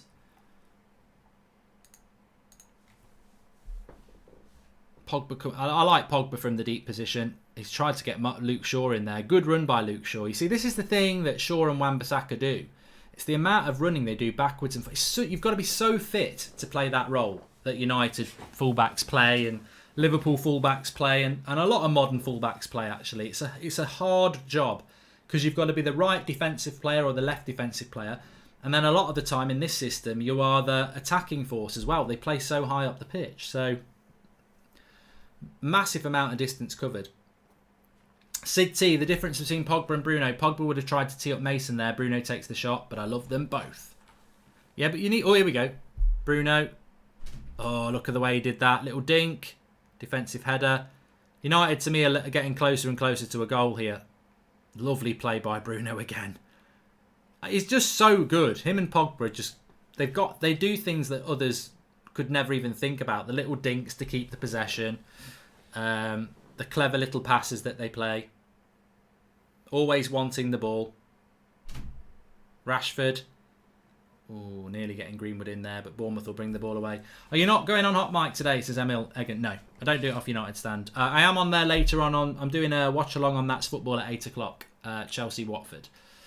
Hopefully United will get the points today. Leicester will drop some more, and then Chelsea will drop some more tonight. Looking fine, says Jake and Mark. Who do you think is better, Greenwood or Foden? Says Real New Money 818. I think it's... I don't think it's a conversation, really. Totally different players. Both young English talents. Hi, Mark. Love all your content and work. How much do you think we can get for Sanchez? Says MMH9T. I'd like to think we could get... I mean, to be honest, I'd take 10 million for Sanchez if someone took his wages. James Murray says there's going to be a Solanke hat-trick. I like your confidence, mate. I do like your confidence.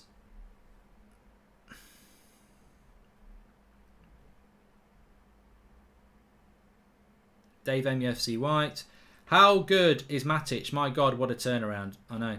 And did you know that Bournemouth's nickname is the Cherries? And I'll be hoping that we can pop a few today. Here's Lindelof. Oh, yes, Lindelof. Oh, for a minute there. He nearly did get there. Keeper runs out. Clears it. Bournemouth looking to pass out from the back. Could be their downfall. They've got it, though. Matic, look at that. It reminds me of me. Matic. In his prime.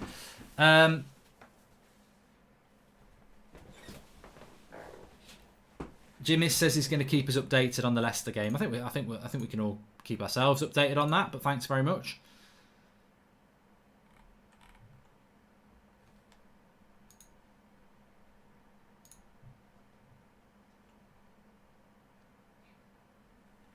Watching United now is like watching them in good times. Wasn't a fact if we score rather than when we score. Good feeling, says Ninja Smurf United. Well, let's not get too cocky. Bournemouth are in the attack in the box here. Cross shot. Oh, Harry Maguire. They're 1-0 up. Oh, my life. He's sent him back to Leicester. 1-0 to Bournemouth, and Harry Maguire is going to get absolutely rinsed. £80 million defender, nutmegged in the box, and beaten De Gea as well. I think De Gea should do better. I think Harry Maguire... Again, it's the Spurs voodoo again. It's exactly the same as what happened against Spurs. The cross comes in, neither Lindelof or Maguire deal with it. Harry Maguire goes to close him down, megs, and then front post against De Gea. That's not good enough from either De Gea or Harry Maguire, and it's 1-0 to Bournemouth.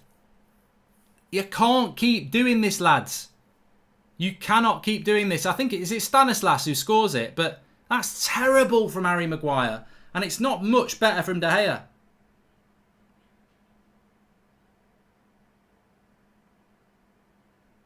Should not be getting done on his front post. Oh dear, oh dear, oh dear. Harry Maguire. But the cameras go on to De Gea. I mean, it's crazy in a way, but it's 1-0 to Bournemouth. Bloody hell. And I feel sorry for Ninja Smurf United, because he was just saying it's just a case of when we're going to score, not if. Look, I'm not going to panic. It's very early on in this game, but that's bad defending from United again. And the thing is, we conceded a goal against Bournemouth.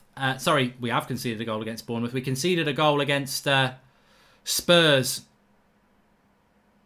through bad defending from Harry Maguire and a not great positioning by De Gea. And then we've done it again. And look, you know what? Let's not be agenda club. There's plenty of time for us to get back into this game, which is why I've not gone, over the top on it. We're 1-0 down.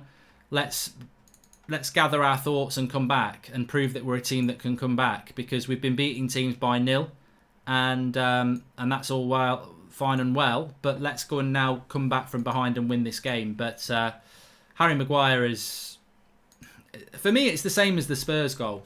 It's on Harry Maguire, and then the keeper should do better.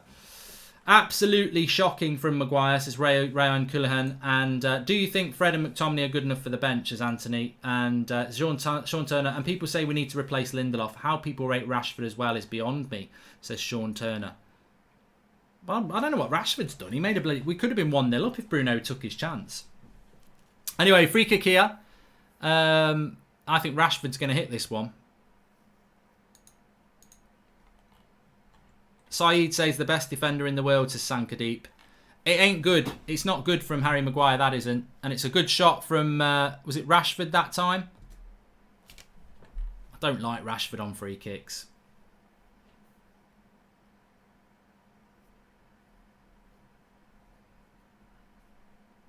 I prefer Bruno on free kicks. No keeper should be beaten from that angle, says Jared McCormack. No, he shouldn't. He shouldn't. But no £80 million defender should be getting nutmegged in the box, allowing a one-on-one shot on goal. And Lindelof heads it over the bar. Aaron Weston, people need to relax. We're only 15 minutes in. That's my approach, Aaron. I'm just going to relax. We all make mistakes. What I would say about Harry Maguire is he cannot be making those sort of mistakes at this level. That's 2 in 4 games in the Premier League. Spurs, and now today. It's just, and yeah, look, there's question marks over De Gea a lot. I'm not gonna lie about that. De Gea needs to do better on the front post. But the only thing I would say about De Gea is he doesn't have a lot of time to adjust himself. Once Maguire, he would not be expecting Harry Maguire to get nutmegged. But I suppose that's part of the thing, isn't it? You've got to expect it. You've got to anticipate the danger.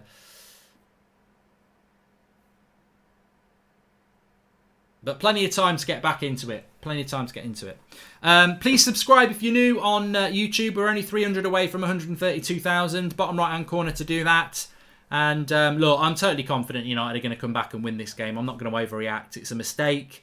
We've had some good performances. We've started off the game quite well. Let's stick together. Let's stay positive. If we've got 10 minutes to go and we're losing 1-0, questions can be asked at full time, but there's no excuses for United not to get back into this game, and I believe we will get back into this game, so let's stay positive. Cross coming in from Wan-Bissaka goes out for a corner. Why is the camera on De Gea? I've always said Maguire has a mistake in him, but oddly enough, I'm not panicking yet. Bruno Pogba effect as pumpkin spice latte. Lindelof is more consistent than Maguire. Should be looking for a partner for him instead of Maguire, says Luke Darling. Well, I have always said that. I prefer Maguire, but I've always said, look, the Lindelof thing it's one or the other with a quick centre-back. I just don't think they work together. Mark, you're wrong about De Gea. That's a crap defending and crap goalkeeping. How many times are we going to accept that type of keeping? Says Brits Abroad 1354. Luke Shaw. Go again, Luke. Go again. Just keep moving the ball. Unfortunately, Bournemouth are going to do what they've been doing. What they weren't doing, actually. Oh, penalty! He's got to give it. He's got to give the penalty. Mason Greenwood looks at it. He doesn't touch the ball. He doesn't touch the ball. Rashford heads it down to Mason Greenwood. Maybe he does touch the ball.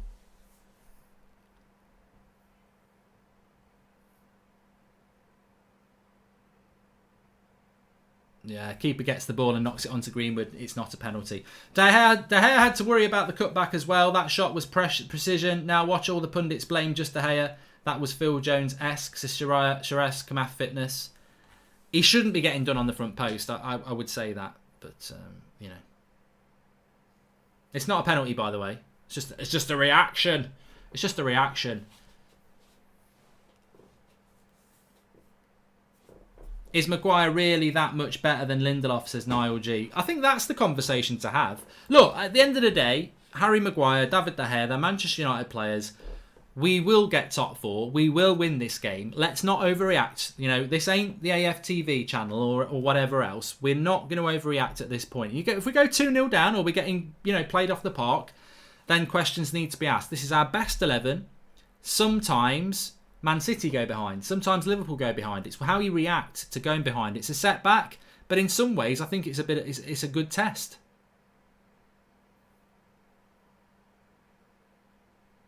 But Bournemouth are on the attack again here. Cross coming in. Well out by Rashford. And a shot there. Lindelof, only 23, 24. A few years younger than Maguire. More time for improvement.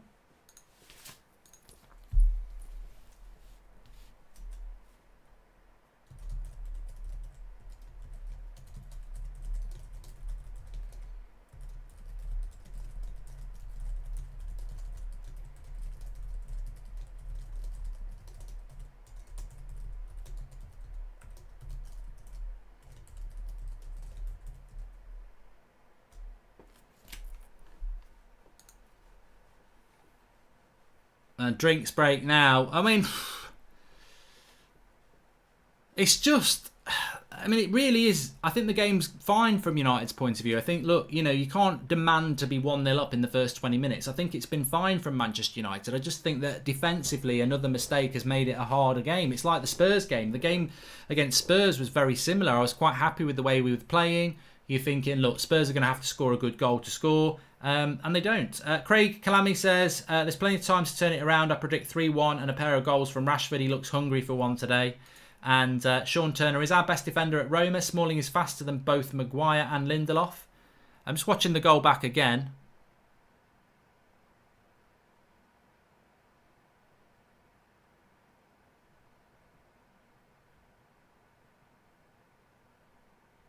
Yeah, I think there is a cutback pass on as well, but he goes for goal. And I think De Gea knows he shouldn't be getting beat from there.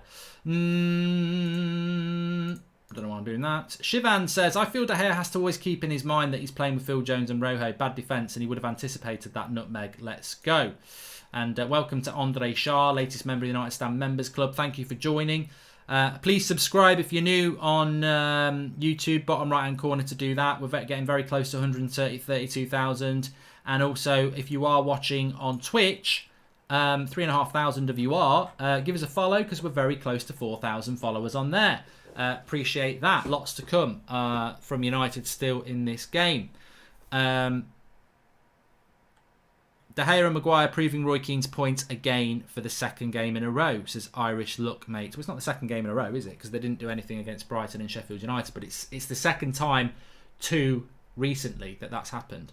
Lindelof does not complement Maguire whatsoever, says David Purcell. I don't think that. I agree with that, David. I don't think as a centre-back pairing they work at all. They don't complement each other, and I think centre-backs always should.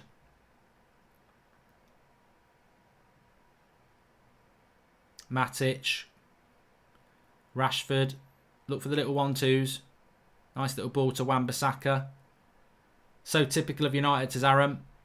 Cross from Bruno. Matic wins it. Maguire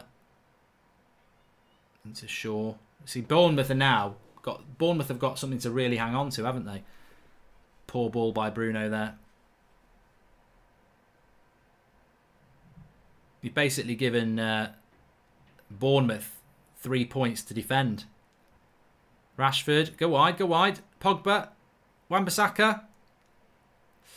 Decent cross. Oh, he wanted that just to drop to some United player on the edge of the box, and it drops to a... See, look at this. Pace on the break. Good tackle by Harry Maguire, but we're in trouble there because Lindelof is up against pace on the break. That centre-back pairing needs work. It definitely needs work.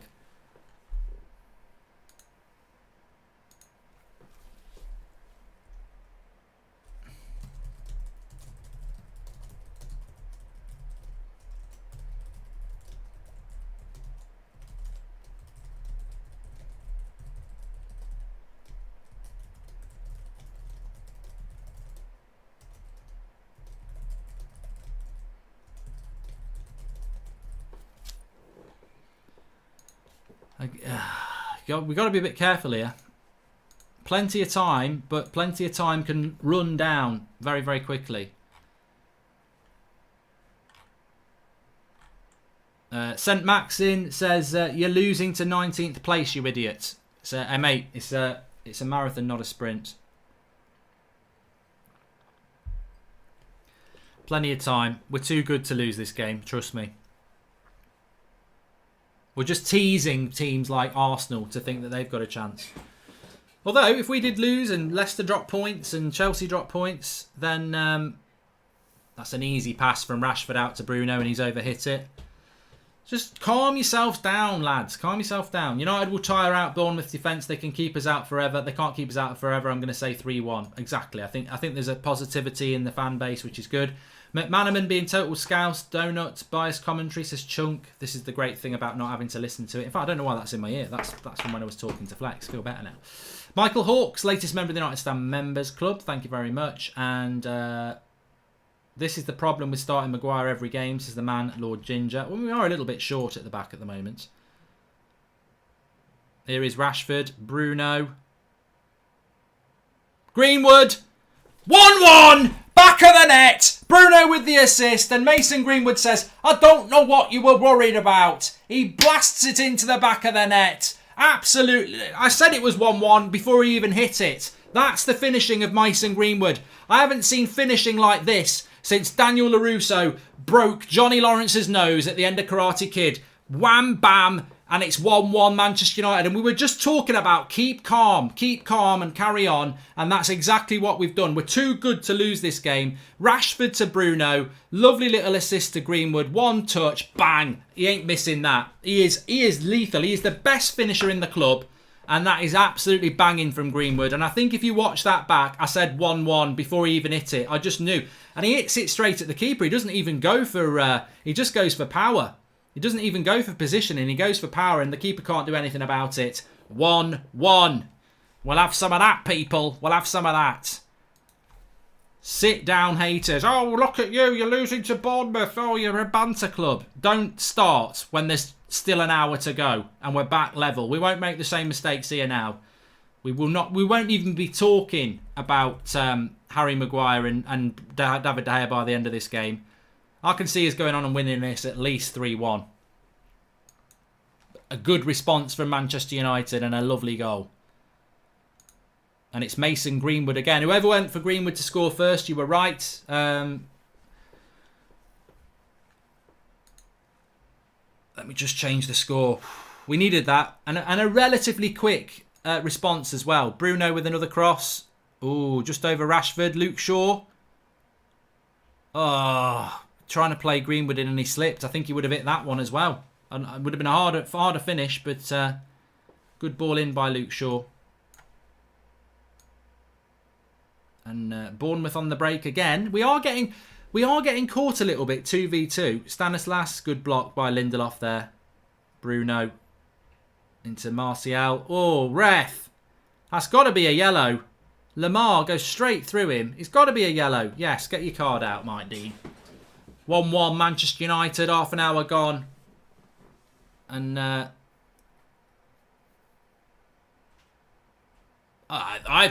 tell you what, he lifts his fucking studs up here. That's a red. That's a bloody red. He can move his foot out the way. That should be bloody reviewed. He puts his foot up. Ricky will say Matic started that goal run for United, says Brandon B. And Lamar should be off for that.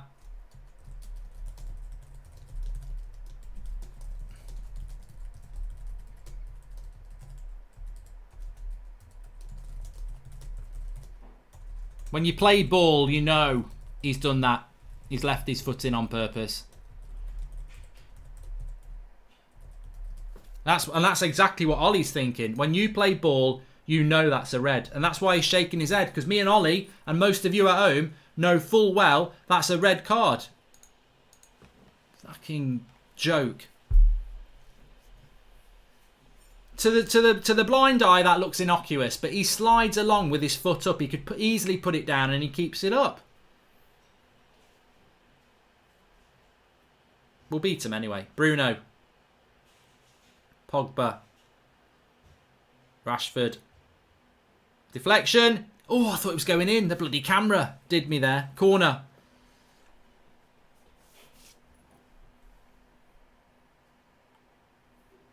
City ID says you don't play ball, you Wally. I don't play ball anymore. I've got too many injuries, but I did play ball. And I probably could still play ball and put you on your arse. You nobody. And I think Luke Shaw, always going to be a yellow. Look at the refs, says Ad Smith. And Maguire versus Chelsea, what about that one? Maguire nearly getting on the end of that. Luke Shaw, bit of a bad first touch, but dinks it across. Martial.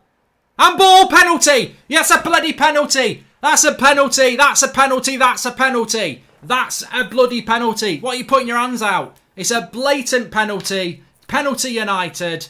And Eddie Howe is wondering what's going on. But I tell you what, the T-shirt's going to do its business here. The T-shirt's going to do its business.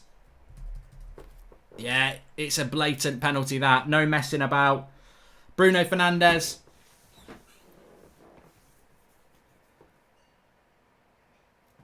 I don't know, touch him. I don't know what that's all about. That's something that I didn't mean to do on camera, but there you go. But Bournemouth, they're doing a Ned Stark here from Game of Thrones. They've lost their heads. They were 1-0 up, and now they've conceded a penalty. And Bruno Fernandes is about to step up and take it. And this could be another goal for Bruno. We're ready. We're ready for this. Rashford's taking it. I don't like it. Well, look, I hope Rashford scores, but I don't like the manoeuvrability of penalties. Michael Pedley says, that reaction already shows me improvement. In the same situation last season, we would have struggled to break a team down when they sat deep. Exactly, Michael. So Rashford's going to take the penalty. I hope he scores it. But I think that Bruno... I'm going to keep a note for that for later. It's about confidence, this, isn't it? Rashford...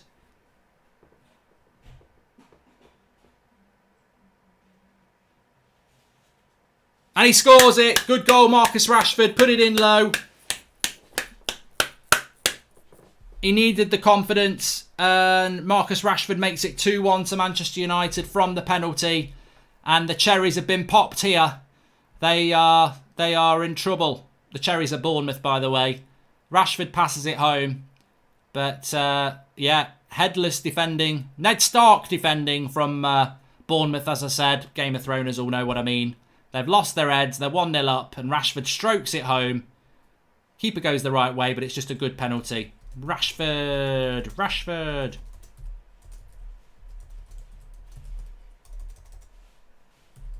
I don't really like the changing of penalty takers, but I'm very happy that Rashford's got a goal.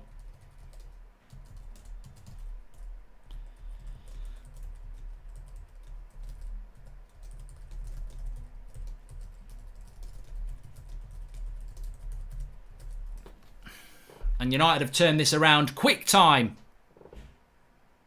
And he's offside, Bournemouth there. So, the mistakes don't mean anything because Manchester United have very... this is what winning teams do. This is what... I said this though, didn't I? From Manchester United's point of view, this is it. You know, you go 1-0 down from a couple of mistakes, but how do you react to those mistakes? And I'm very proud of the live comments with a lot of people who, like me, were like, look, Maguire's made a mistake. De Gea's made a mistake. It's disappointing. I'm a big fan of both players. But there's plenty of time for this team to turn it around. And if they do turn it around, we will take a lot more from this game than we would have took from it if we just turned up and roller coasted them 4-0. If we go 1-0 down and we roller coaster them 3 or 4-1, we will take a lot more from this game. So, you know, sometimes there's a positive in the negatives. And I think that there is here. 2-1, score changed, Manchester United winning. And please make sure you subscribe if you're new, bottom right hand corner on YouTube, and give us a follow if you're watching on Twitch. We're trying to get up to 132,000 subscribers on YouTube and 4,000 followers on Twitch. So please give us a follow on Twitch or subscribe if you are new, bottom right hand corner. United leading 2-1 from 1-0 down, and patience, consistency and relaxation, very important. Don't change your principle. Where you going? All right. Where's the cat? The cat? Alright. So I think she'll start. Alright, okay. See you in a bit.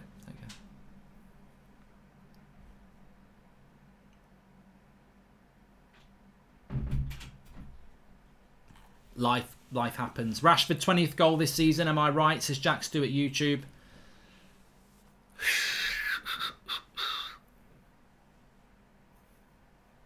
I think Anthony Martial's job is hard in this team. I was thinking that before the second goal. He comes short again there, plays the ball, lots of movement, occupying the defenders, which creates a lot of space for people like Bruno and Greenwood and Rashford. And you know, again, where's Martial's chance today? Some would say, oh, he's having a bad game, but he's not getting a lot of service, but he is doing a lot of work. And this is what I was saying in the chart show this morning. It's impossible to give Martial, you know, a high place in the top 10 players for the week, but actually the job he's doing is imperative to this side. I mean, there he is again, the ball to Martial, holds the ball up, he's got runners, he gives it into Wan-Bissaka, who loses the ball. Probably needed a bit more pace on the pass there. Cat's name's Roxy. It's a kitten. That's why I was saying where's the cat, because it's a new cat that we got today, which is actually a kitten called Roxy. Do you need mods, Mark? There's some trolls. There's Dull's Guy, Deal Gypsy. And great recovery from the boys. Hopefully we can extend the lead and get some more goals for other players, says Jays Mez. I'm feeling nervous every time we pass Maguire the ball now, says Humberto. And is it me or Rashford penalty technique is exactly the same as Bruno? Maybe he's learnt something, says the genius. Yeah, I think that I did like Rashford's penalty, actually. And if they're going to share it, I don't really have a problem. Martial plays the false 9 position well, in my opinion, says Existence. Yes, he does. He does. That's what I was trying to say in a very bad way. So 2-1, 7 minutes to go. Another enjoyable game from Manchester United, actually. But we've got to be careful of the ball on the break. But Bournemouth have been quite good on the break. And I think, obviously, they've got to attack us a little bit more as well, which is good to see.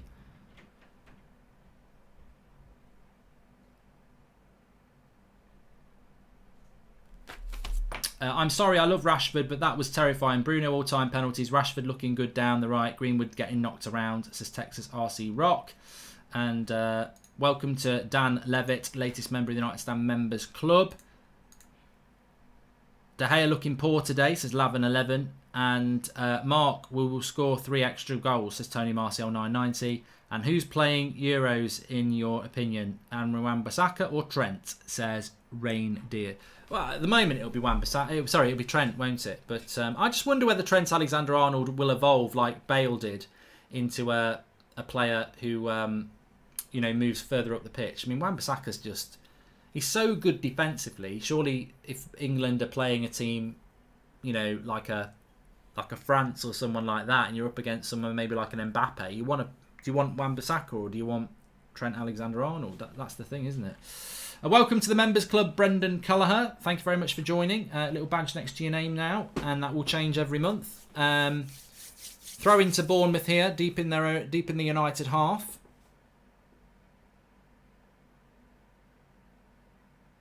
Greenwood clears it.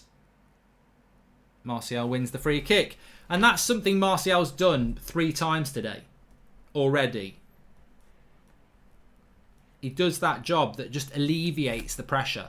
Welcome to Salman Shakil, latest member of the United Stand Members Club. And Mark, do you remember some time ago you said that United find it hard to come back after going down? I think it was during Mourinho's era. Ollie has made a difference already, says Anayagan. And I agree with that. Comebacks. Comeback kings mentality. Remember, in the second half, you will be able to vote for the player ratings for the first time ever. We're really excited to launch it, and you will be able to vote what the player ratings are for today. For every player, I will give you the link to do that, and it will aggregate everybody's score for each player. Jack Dolby says, Martial playing that false 9 role is a lot like Firmino at Liverpool, playing a very important role, holding up the ball and creating space for Rashford and potentially Sancho. And Jack, I think that's absolutely spot on. Thanks for the super chat as well. Firmino's not scored many goals this season, and that's something that gets levelled at him by quite a lot of people, even some Liverpool fans. But the reality is, the job he does, occupying players to bring others into play, means that he probably doesn't get as many chances on goal as the players at either side of him. Cleared by Rashford there. Rashford's having a good game today. I think Rashford, for me, is probably up there as United's best player on the pitch so far. I don't know what everybody thinks, but I think he's defended well. That ball he played to Bruno, he's got the penalty. He's looking really sharp, Rashford, which was something we knew would happen with Rashford. I know, like I said it on the chart show this morning, that he's not at the, he still hasn't found what we're looking for really, Rashford, yet, since he's come back from injury. But today, with every game, he's getting that sharpness back, which we knew would happen. So, very good from him.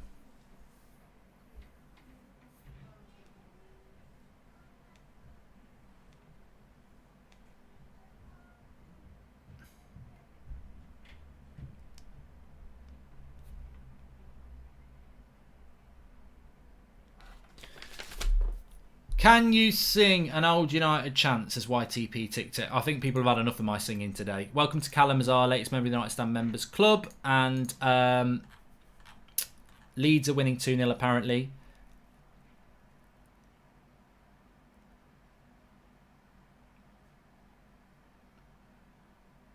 Harry Maguire getting a bit of stick. What were the goals like, says Mitro?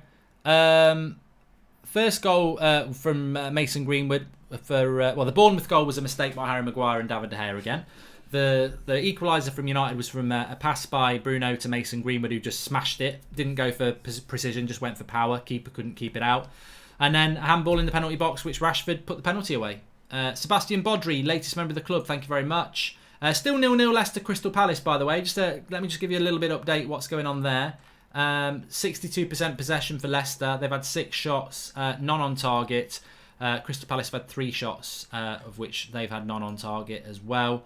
But they've put a strong team out, Palace, and no Maddison for Leicester. So look, they could drop points again today. Hopefully they will, because that would be another massive boost for Manchester United. Bruno on the edge of the box here, switches the play out wide to Wan-Bissaka. That ball's always on as well. This is something I spoke about in the preview, and we've seen against Sheffield United and against Brighton. If you are a United midfielder, and it's so important if you're a midfielder, if you've ever played midfield, doesn't matter what the level you play, knowing that you've always got a ball to the left and right with Shaw and Wan-Bissaka makes your job a lot easier. You're always going to probe and look for the pass through the middle, but to know that you've always got Luke Shaw and Wan-Bissaka because they play so high up the pitch really stretches the opposition as well. But great to see United from 1-0 down turn this game around quickly. I'm just going to have a quick stretch.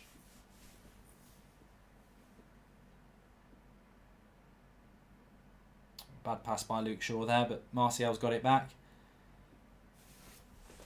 That was what that water break saved as Marks as Turner de Mott.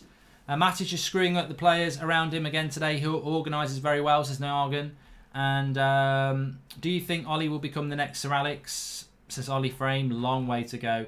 No one deserves to finish third this season, says Tic Tac. Well, I think United do. What have we done wrong? And thanks for Sam Burgess. And nice little ball into Luke Shaw. Post from a defensive tackle. Would have been a lucky goal, but he was offside anyway. You need a Maguire and a De Gea shirt, says Ashley.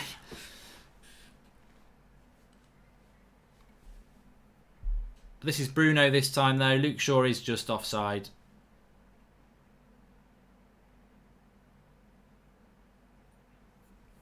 Clever ball, though. This is what I mean. Luke Shaw and Aaron Wan-Bissaka keep offering these balls for people to make. And they do provide the width.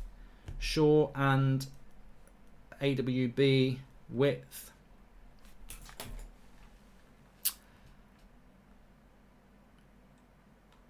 There'll never be another Sir Alex, says Mark Mono on Twitch. Thanks, pal. How many followers have we got on Twitch now, actually?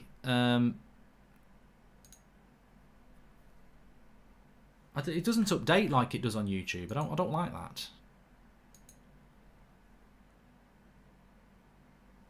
I don't know why it doesn't do it.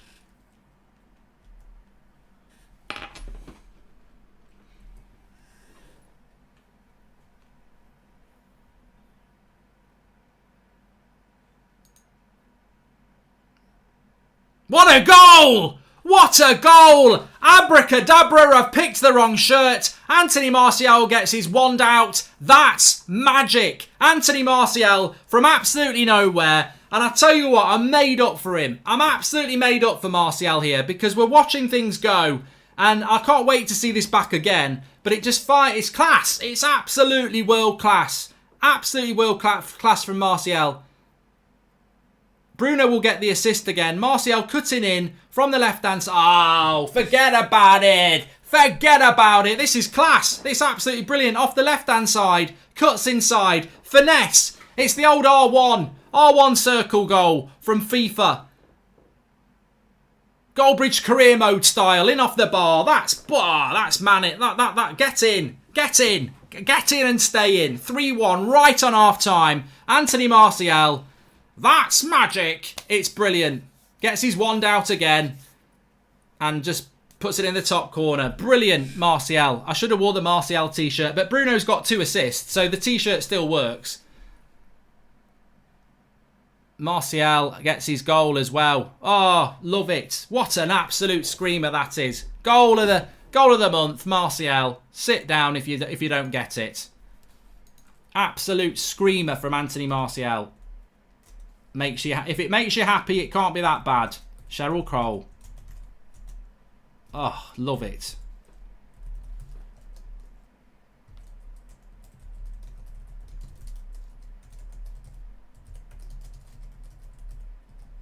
And that's half time.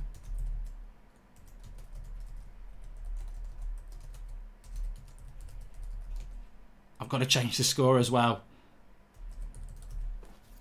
Panicking, worried, whatever. I tell you what, Harry Maguire and David De Gea, you can breathe easy, lads, because United have absolutely torn Bournemouth apart from 1-0 down. But that goal by Anthony Martial, cutting in from that left-hand side, gives some skin to Greenwood as they walk off. A bit of a high five. It was a low five, actually.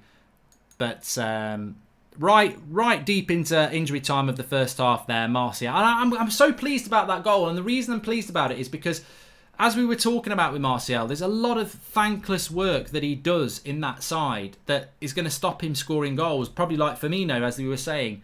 But he drifts out to that left-hand side, and it's the old left wing years, isn't it? He cuts inside and just finesses it into the top corner from the edge of the box. It's an absolute banging goal. If you've not seen it, find it. And it will certainly make Match of the Day a very, very enjoyable watch later on. So Manchester United, the story of the half, 1-0 down after a mistake by Harry Maguire and David De Gea. We've seen that before, Spurs.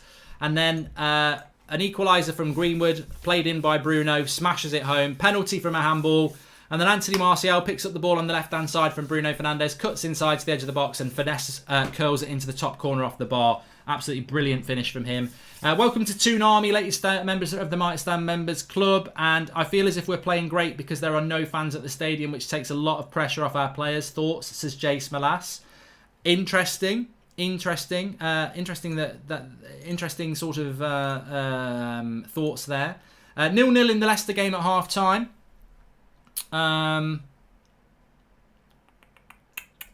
I'd forgotten something there. And Manchester United have basically secured the point. So those people who were saying we should have rested players today, I think that goes to show why you don't rest players. Because if you rest players in that game and that goal happens, the pressure is on those players. And we know it's a big, the drop-off is big from our best 11. Imagine you put you rest some players, Bournemouth score, you're going in at 1-0 down, aren't you?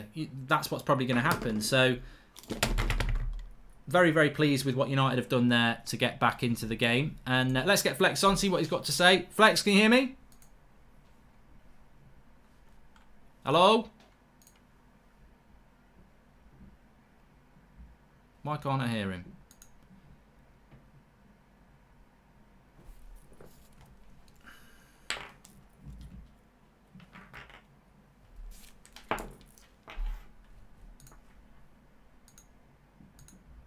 I can hear him talking, but I can't. I can see you doing the thing, but I can't hear you, mate, at all. You might have to come out and go in. Or I'll come out and go in. So Manchester United are 3-1 up at half-time. And the comeback is, for me, that's the big thing about that game. It's that you go 1-0 down, you don't panic, you don't let the heads drop, and then you come back in and you end up going at half-time 3-1. I mean, we would have been happy with that at full-time. But to be in there at half-time, 3-1 up, Bournemouth heads will drop. Maybe they had something to defend, and United, not through any luck. We've just carved them open. We found the opportunities, and it's worked fantastically well. I don't know why this isn't working. Let me try this.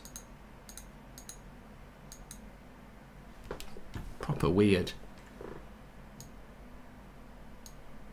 I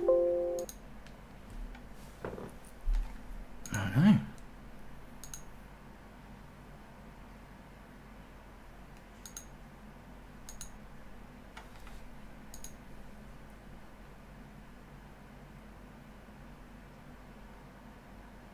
I know the timer's still going. Can anybody actually hear Flex? I can't hear him at all. So I presume nobody else can hear him as well. Which is a shame. It was working before.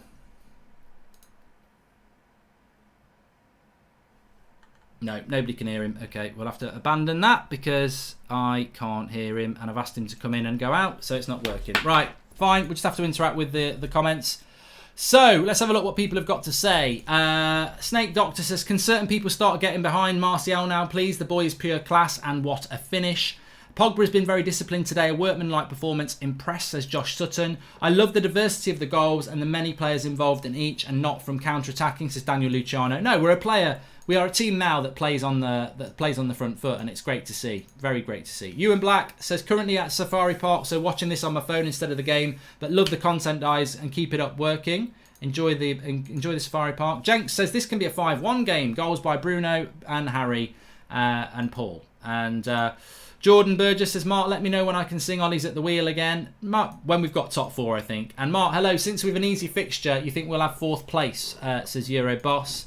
And Udit Banaga says, reminds me of Del Pereiro shot, that Martial goal. The shirt is making the difference. A couple of assists from Bruno. It's not all about the git. You're right. I'm claiming that, Udit. It's not all about the assists, is it? Sometimes it's about, it's not all about the goals, sorry. Sometimes it's about what happens with the assists. Remember as well, I just want to give a shout out. There will be a link. I'm going to put it in the video description during the second half. You will be voting the player ratings. This is massive. Nobody's ever done this before. So when I do my player ratings show at the end of the game on my match reaction, and I do the player ratings, I normally do them. Today, it will be decided by you. It'll be on the United Stand website. There'll be a page where you can vote each player out of 10. And then it will aggregate everybody who votes. So if we get 1,000 people doing all their players and their man of the match, that's going to be very accurate data, because it's going to be 1,000 people voting what they're going to give Paul Pogba and what they're going to give Bruno. So it will aggregate it between 1 and 10. Remember, 6 is average. So very excited about that. We'll get that link out for you during the second half. But you will be voting the player ratings score, and it will be done by thousands of you. So this will be the most accurate player ratings we've ever done for Manchester United, and it won't be based on what I think or what Manchester Evening News think or the Daily Mirror. It will be based on Manchester United fans, so we're really excited about that. Come on, lads, keep this football coming. Love the show, Mark. What a finish by Martial, says Benjamin. Carl Rayner, Bruno the stat padder, I love it. His hand is everywhere. Two assists for Bruno today. Can we start calling Bruno the milkman because he always delivers, says Vic. Lovely, I like that one. And also, is Bruno the best signing since Sir Alex left, says Martin. I think Bruno Fernandes, 2 more assists for Bruno today. I mean, that's what he's there for.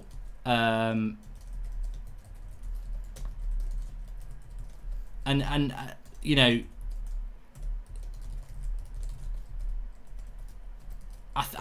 called him the Cantona, not because he's like Eric Cantona, not because he's as good as Cantona. Maybe he can be better than Cantona. And I've called him a stat padder, and I say it in the most polite way possible. He is a stat padder because I've seen it for Sporting Lisbon for the last couple of years. He gets goals and assists all the time, and he's still going to get goals and assists all the time. I mean, look, a lot of what he does is quite simple, and the Martial goal, I mean, to call that an assist is just, it helps him stat pad because he passes him the ball and Martial scores a world-class goal. But the assist for Greenwood, it's just intelligent play. And he has made a massive difference to Manchester United. I don't know how many goals and assists he's got for United now, but massive amounts. And Seamus Ross says, you talk a lot about Martial's behind-the-scenes work, but the Pogba does a lot of the stuff that keeps us the ball. Seamus, it's not a competition. The only competition is to beat the opposition. There are a lot of players in that United side who do a lot of work and don't get the goals. I mean, today Martial gets a goal and that justifies it for me. Because Flex, can you hear me now? Hello, mate. You right? Yeah. I don't know what was going on there. Yeah, I was just saying. And look. There's a lot of players in that team who do a lot of work and don't get the praise. Pogba's had a good half. Luke Shaw and Wan-Bissaka have done their work again, and obviously Matic. But look, the goal scorers. The front three, it's great. Yeah, it is. It was a bad start. Just watching the reruns there on BT, and it is a bit concerning. Obviously, De Gea as well and stuff. But in terms of we switched off, and we said if we switch off and make mistakes, then Josh King and he's been a bit of a threat. That could be an issue. But clinical, Greenwood's just going from strength to strength. And I said as soon as we went 1-0 down against the runner players, it's a test of our character. Are we still gonna move the ball quick? Are we still going to try and create chances? And I'm not going to say I'm pleased we went 1-0 down, because of course I'm not. But no, I said the same, to be fair. Yeah, in terms of proving that we could, have the response that's needed. Manchester United 9 months ago, we saw when we went 1-0 down to Bournemouth last time, and when they've nicked points of us. All of these types of teams, Villa, same thing. We weren't coming back and being as emphatic as this, and that for me is a positive. I think after the mistakes where I don't want to say carrying a couple of players, but they're making a couple of mistakes. What are the rest going to do? Are they going to drop their heads? And look, what a goal, Martial. Jesus. That's brilliant. Oh, my God. I had to watch it again, actually, because I saw it hit the net. But I was sort of looking at a live comment at the time, and I saw the ball go out wide, and I thought, nothing's going to happen here. And then I the thought next it was thing, Rashford first. Brilliant. Absolutely. Like, I was just jumping up and down my house going mad. Like, what a goal. And it just shows the response. 1-0 down to a team that everyone in the whole football world thought would be 3-0 up from, including us. And it just shows you. Bruno should have scored even before that. We started quite well. It was all over them. Well, when I say all over them, we're dominating the possession and we looked comfortable. But on the break, though, I was getting quite concerned because Josh King is just peeling out and kind of isolating Lindelof. But Lindelof, to be fair, as the game's gone on, has done better at that. But just him and Maguire, I don't know, they were just causing us a few problems on the break. But like you said there, could the attackers step up? Where the midfield going to keep working? Matic has been good. Pogba's, I think, probably been the best in midfield. Bruno, to be fair, actually has obviously been good. Should have scored. He knows that. You can tell by the reaction. All he's got to do is lift it over Ramsdale. Should have scored. But again, brilliant piece of play from him as well. Midway through the second half to get out of a tight spot. We've just been playing well. So not our sparkling best, but I love the fact that going 1-0 down against the run of play. What's the minerals? Who's going to stand up? And we've done it. Credit to Bruno. He recognises Rashi is struggling for a goal and gives him the penalty. Give Bruno the armband, a class act, says PQ Deads. And Lamar should be off clear red studs. I thought that was mystery man, actually. Yeah, it was high. Yeah, it was high. It could have been a red. I was thinking. Yeah, but ultimately, Martial's not injured and he scored a worldie and we're winning 3-1. So you know what? We don't need referee decisions. I think it should have been a red and I'll say that 3-1 up. But ultimately, it hasn't cost us. And actually, just on the penalty. And please subscribe if you're new, bottom right-hand corner. Lots of people watching. We're very close to 133,000 on YouTube. So please subscribe if you're new, bottom right-hand corner. Got fan cams coming in afterwards with all the lads and Sophie will be on as well. Match reactions, daily shows, lots to get involved in. And if you're watching on Twitch, a lot of you are, give us a follow. We're very close to 4,000 followers on there, so give us a follow. But the penalty thing, Flex, I was like, I must admit, I was, because I've got the Bruno t-shirt on, I was like, Bruno's going to score, I've done it right. And then Rashford's there and I was like, well, obviously I don't want him to miss because it's very important. But I was a little bit like, if he misses... And he took it really well. And I was really pleased because he needs... I think Rash... a lot of people will say Martial man of the match. And you know what? He has been brilliant. The work he does... How many times has he been fouled? The work he does, he gets a great goal as well. So I think Martial's up there. Bruno's up there. But I think Rashford's up there. And now he's got the goal. Confidence as well. 100%. I mean, I literally tweeted just before. I was like, oh, I'm a little bit surprised he's taking it. But then again, I'm not in terms of, giving him that confidence. And I knew, obviously, scoring would give him that confidence. But you got to think, I wonder if, I couldn't actually see it. I don't know if you saw, but I don't know if Bruno went and gave it to him or whether it was decided that, I don't remember seeing Bruno actually give him the ball and say, oh, you have it. Is that what happened? Or, because Solskjaer doesn't normally, Bruno hasn't missed a pen and he has been saying you're sort of, whoever's confident, X, Y, Z. But really, since Bruno's come in, he hasn't missed one and he's been brilliant. So, I was surprised, but I didn't. Did you see him actually give him the ball? I'm just having a look on Twitter. Because I never saw that. So I'm wondering whether Ollie's gone actually... I know against Spurs, when we had that penalty that got overturned, I think Rashford grabbed it and they were shouting from the sidelines, Bruno's got to take it. Yeah. But then today, everyone seemed happy that Rashford was going to take it. Maybe they spoke about it before the game and said, look... And you know what the funny thing is? Imagine before the game, remember I was saying, Rashford needs one of them that go in off his arse or an open goal and a penalty. But then I said, well, not a penalty because Bruno takes them. So it just shows you. Maybe they did. Maybe they did go, actually, if we get a penalty today, just give it Marcus today to try and get him going, maybe. Yeah. I mean, Bold 133 says that Bruno did give him the ball off Twitch there. So I haven't seen it. Okay, fair enough. Abadiap Singh, welcome to the United Star Members Club. Thank you for that. Yofishan says, give Lindelof the respect he deserves. He's had a good game. Stunner from Martial. Vignesh says, no, they were discussing between the two in the penalty and Rashford convinced him. And Bruno spoke with Rashford before the penalty, says KA. I mean, everything smells of roses with United at the moment. Everything's working. You go 1-0 down, you end up 3-1 up. Everything's fine. But I would just say, and it's not a negative thing, this happened to us before where they're changing the penalty taker on the pitch. I don't like it. No, the manager's got to step in there and say, and I'm sure he'll say afterwards, oh, it's about what lads thought, whatever. No, you're the penalty taker. you know, when we play FIFA Pro clubs, I take the bloody penalties. That's what happens.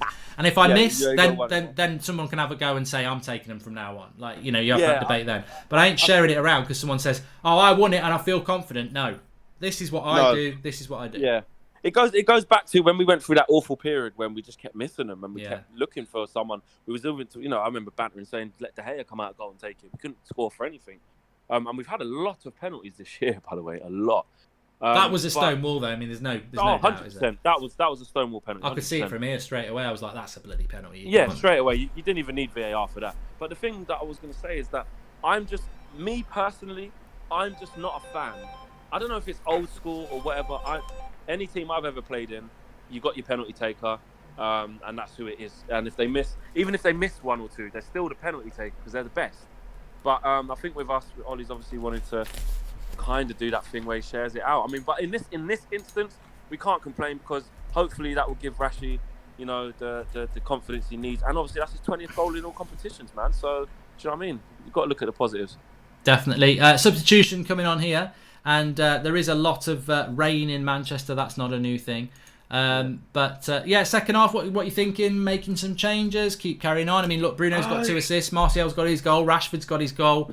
Eric Bailly's coming on for United, which is quite an interesting move. I wonder if it's for Lindelof. That is for Lindelof, so it must be injury related because a lot of people. It's a bit unfortunate for him because I think a lot of people might have been thinking about Lindelof's had a very good game. So could argue take Maguire off me.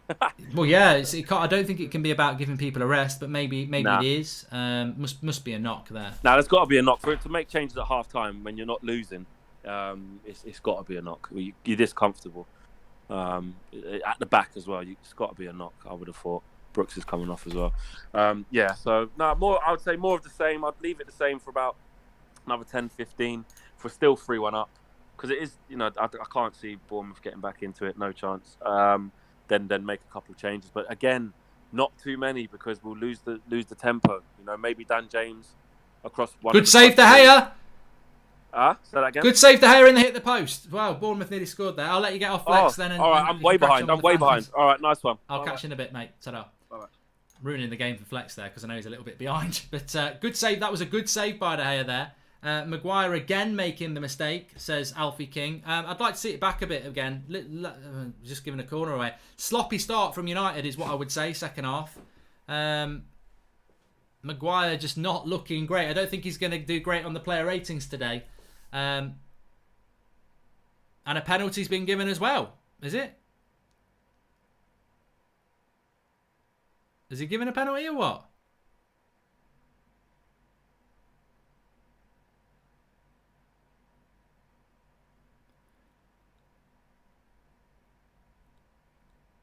We're watching it back here.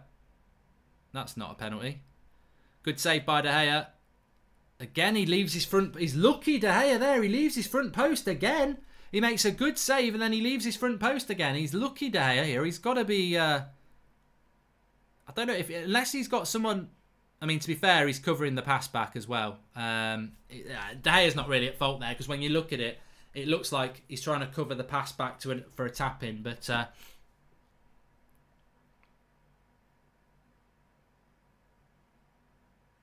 Now, they're trying to give a penalty here against Eric Bailly, who, again, is... I don't know why Eric Bailly is controlling the ball like that for a start. I mean, this is the thing with Eric Bailly. He's so clumsy in everything that he does, whether it's tackling. He just doesn't... I like Eric Bailly, and maybe he can be our future, but people who rate Eric Bailly, you've never played football, he's absolutely awful, shouldn't be anywhere near our squad, says Sean Turner. I do like Eric Bailly. I think this is a penalty, by the way. I do like Eric Bailly, but he's just very clumsy. Why has he got his arm up?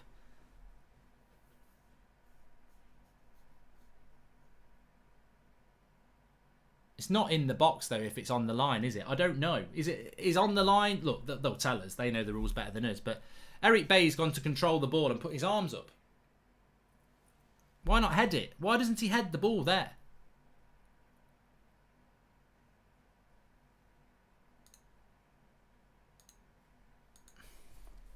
Bloody hell.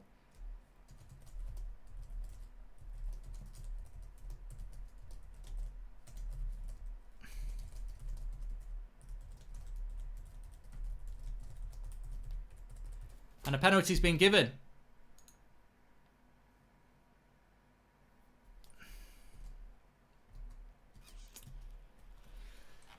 Well, it is a penalty to Bournemouth, and it's all because Eric Bailly tries to control a ball that he can just head. And I've seen him do this before, the little flicks and turns in the box. Sometimes being a centre-back, it's about just doing the simple things.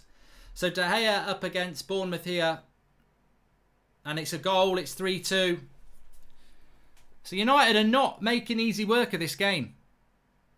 And Eric Bailly comes straight on and causes a problem for United. He's controlled it with his shoulder, says 4-ace. Well, he clearly hasn't because they've checked it on VAR. And De Gea gets quite close to that penalty, but it's just, he's put it... It's just a good penalty. I don't think De Gea can get anywhere near that. It's a bit like Rashford's, actually. I don't know. Do you know what? I'm not convinced that's a penalty anyway. I actually agree with a lot of people in the live comments. I mean, but he should head it away. He's tried to control it.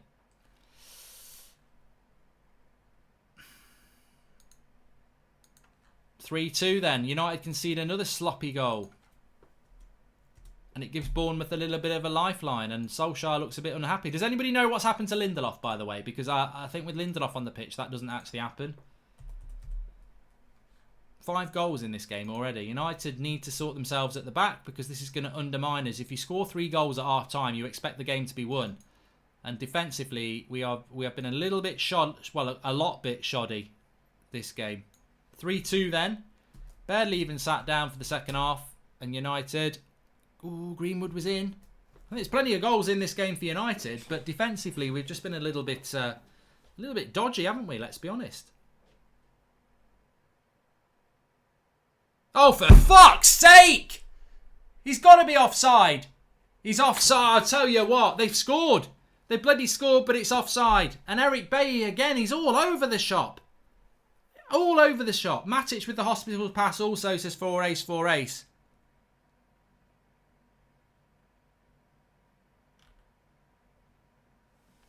We're lucky not to be level here. I think Leicester have scored as well. So it's all going a bit wrong for United at the moment. They are still leading this game, but we're making hard work of it.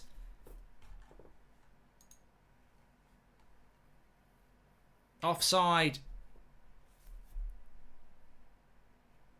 United living dangerously on the break. We're getting caught out on the break too many times. Mark, I don't want to hear Maguire and Bay again. This guy will always be a letdown to our club, says Kieran Stewart. And Dean Reynolds is watching Australia. Moved here from Ireland in January. First game I've been able to watch without having to get out of bed. Love the intensity. Relentless. Shout out to Kilcool, Wicklow, Ireland. Up the Reds. Welcome to Ashley Smith, latest member of the United Stand Members Club. And the problem with this match is that we can see that the defence is absolutely awful. Will the board decide to spend the money on a defender?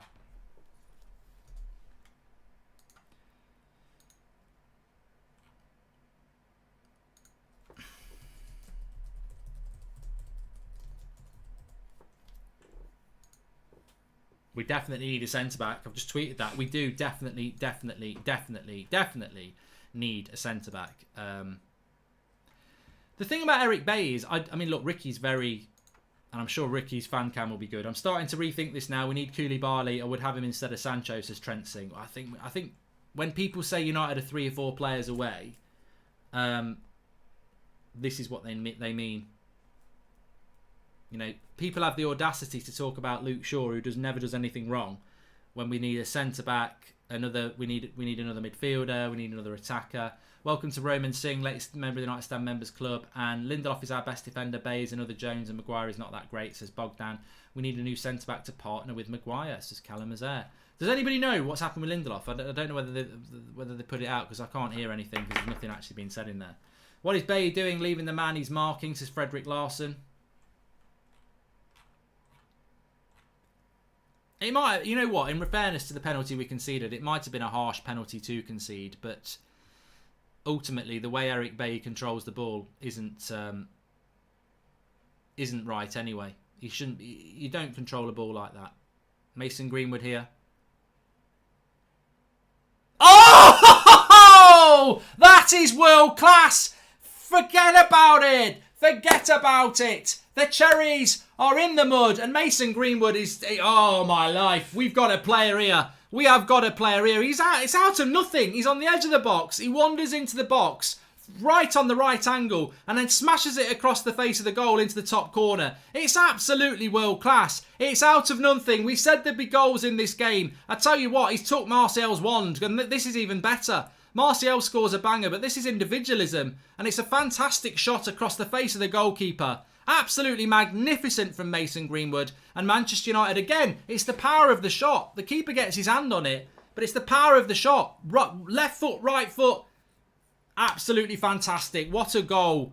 And it's took the game away from Bournemouth again, and that's just quality. This is the Mason Greenwood show. I mean, he is going to get man of the match, isn't he? He scored 2 apps. I mean, that goal is just individualism. He's special. He's very, very special, this player. Out of absolutely nothing. What can this lad be? He can be anything he wants to be. Absolutely fantastic. World class. Absolutely world class from Mason Greenwood. 4-2 to Manchester United. I don't think United losing this game was ever anything that we were going to... Oh, they're checking the goal for offside. No offside. I mean, why would you check that for offside? It's so miles away from what actually happened. VAR, get in a bin. Bloody useless. Useless. But it's fine. It's been given. So we changed the score again. Manchester United leading 4-2. Mason Greenwood on a hat-trick.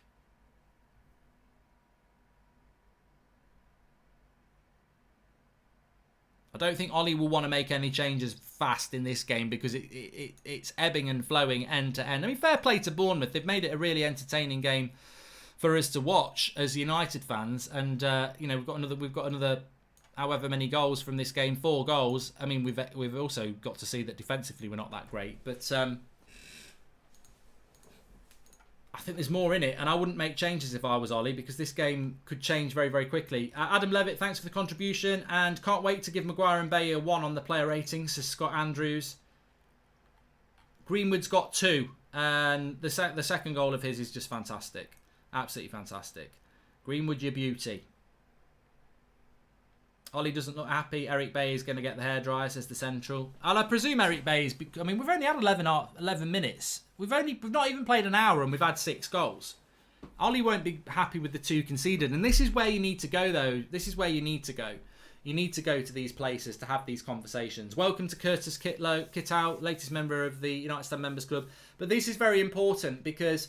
yeah, we've scored 4 goals and that's fantastic. But if I know Ollie like I think I do, he won't be very happy about the goals that we've conceded. And that will be the big thing that he wants to talk about with the players. Cross coming in there from Wan-Bissaka. But there's more goals to be had here. We want to see Mason Greenwood getting a hat-trick, please.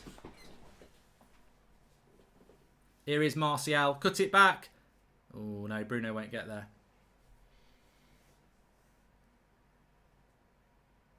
Pogba, ooh, hits it, defects off that.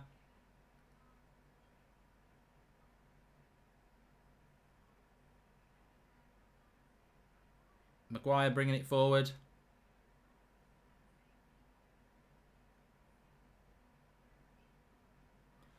Martial, oh, he went for the old FIFA trick turn there, didn't work.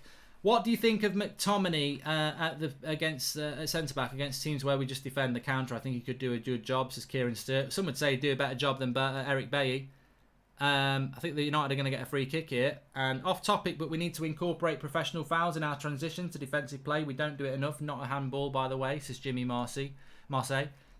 Great match for the new player ratings. Some brutal performances, some magical performances. Can't wait, says Fran. Yes, you will be voting for the player ratings if you want to do that. So get involved. But United have got a free kick right on the edge of the box here. For me, this is Bruno or Pogba. I'm surprised they're not letting Mason Greenwood take it. It's a dink, this. This is a dink. I think Mason Greenwood should take it. He has got a lovely left foot. He can take free kicks and he can bend that round the wall. I would have put Greenwood on this. Bruno wants his goal though. Naveen says, hi Mark, if we have to get a centre back, what do you think of Sarr? He's apparently going to be a free agent. Well, let's watch what happens with this free kick. Bruno Fernandes. Little dink if he gets it right. This would be a goal if I was me on FIFA. Yes! Bruno! The t-shirt does its damage. 2 assists, 1 goal. Bruno Fernandes, and the cherries have been popped. Bournemouth on the floor, battered like a fish and chips that you might be having for Saturday night tea. But they've lost their cherry. United have screwed them, and it's 5-2 to Manchester United, and Bruno delivers. The t-shirt delivers. Or has it? They're trying to say no goal. They're going to take it away from him. For what? For what?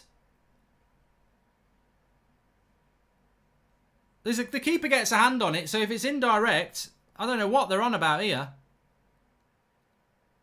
That's a goal. What were you on about? For what?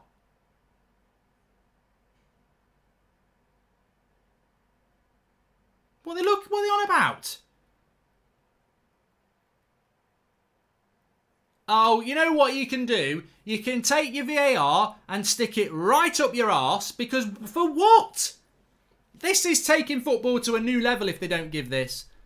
Stick it in the bin. What? For what?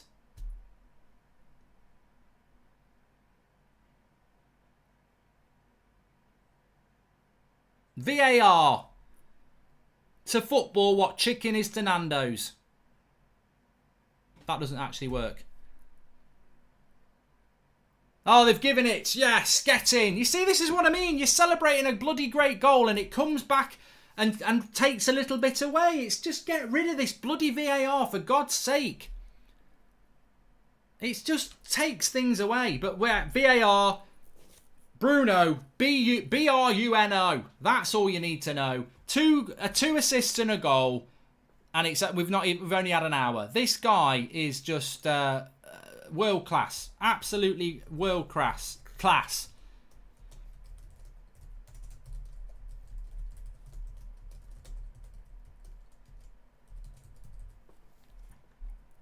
Absolutely brilliant performance from Manchester United today.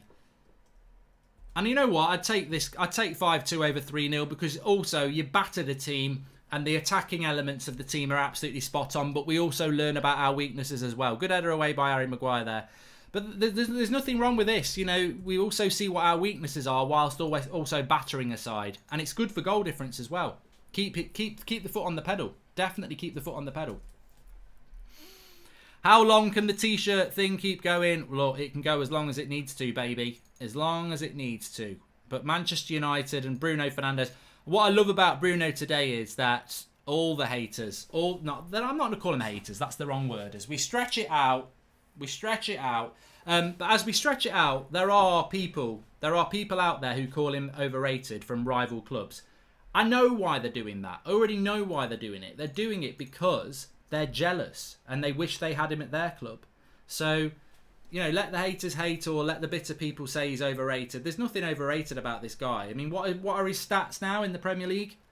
Massive. Absolutely massive. That's what they are. Leicester are leading 1-0 against Crystal Palace, by the way. Iheanacho scored after 49 minutes. And they have dominated Crystal Palace, so they're probably going to get the win there.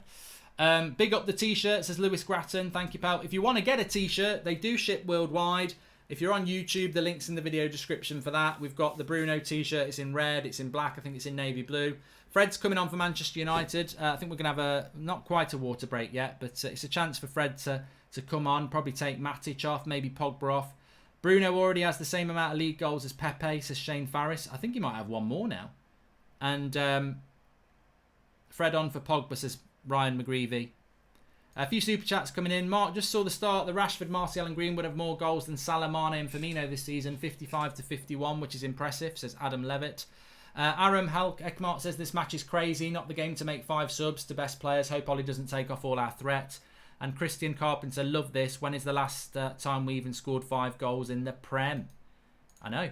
It's fantastic. And Harry Stevens, would you describe United as the early stages that Liverpool were when Klopp took over? Can't defend but can outscore the opposition, says Harry Stevens. Interesting point. Now, cool. Just as I was getting furious with the game, defence, VAR, Mason and Bruno do their thing. Mason's goal was world class. Yeah, I can't wait to do the player ratings, actually. They're going to be really, really interesting. Dream Attack right here, says Dino Tiger. And let's go, what a match. And hopefully the 3 points, says Joel McD. Got over 30,000 watching on YouTube. Please subscribe if you're new. Bottom right hand corner. United is the place to be at the moment. Entertainment after all these years in the wilderness. And if you are watching on Twitch, we've got nearly 4,000 watching there. Please do give us a follow. We do stream our watch alongs on there as well simultaneously. So, any more goals for United? Fred isn't on the pitch yet. I saw him in his kit, but he's not on the pitch. Who got assist for the 4th goal and updating the team sheet, says Lewis Tagg. What do you mean update the team sheet? Oh, there's the team sheet. There's nothing to update. I don't know who got the assist for Mason Greenwood's. Was it Pogba who gave it? I think Pogba gave it him, didn't he? Anybody know who got that gave the pass to Mason Greenwood on the 3rd one? I mean, it's a very individual goal, but... Yeah! 6-2! Aaron Wan-Bissaka! Rashford with the cross. He's offside. I would tell you what, that would have been fantastic, because Aaron Wan-Bissaka would have had another assist. But Rashford, I think, is just offside. Pogba gives it to Wan-Bissaka. I don't know. It might not be. It might not be. He's on.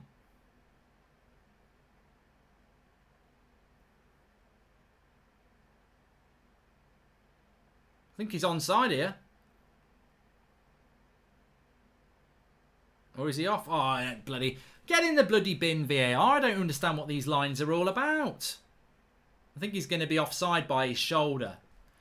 Will you still be giving your own ratings as you go through the voting ones, says Michael Sauter? Yes, I will. It's offside. He was offside just about. But, I mean, what happened to the giving the advantage to the striker? I thought he was on. He's not. Technically, he's off. Right, substitutions here. Bournemouth making a treble substitution.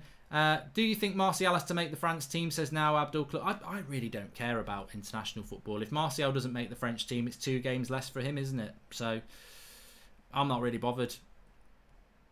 It's not something that bothers me. Matic comes off for Fred. Give him a little bit of a rest. Good, nice one, Ollie.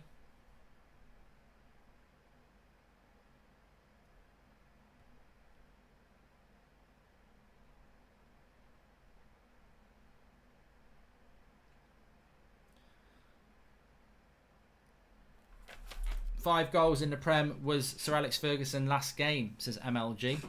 Thanks for that. Oh, Bruno. We've still got 25 minutes to go in this game. We could get 7 goals. Can you say Harry West is a baller, says Harry West.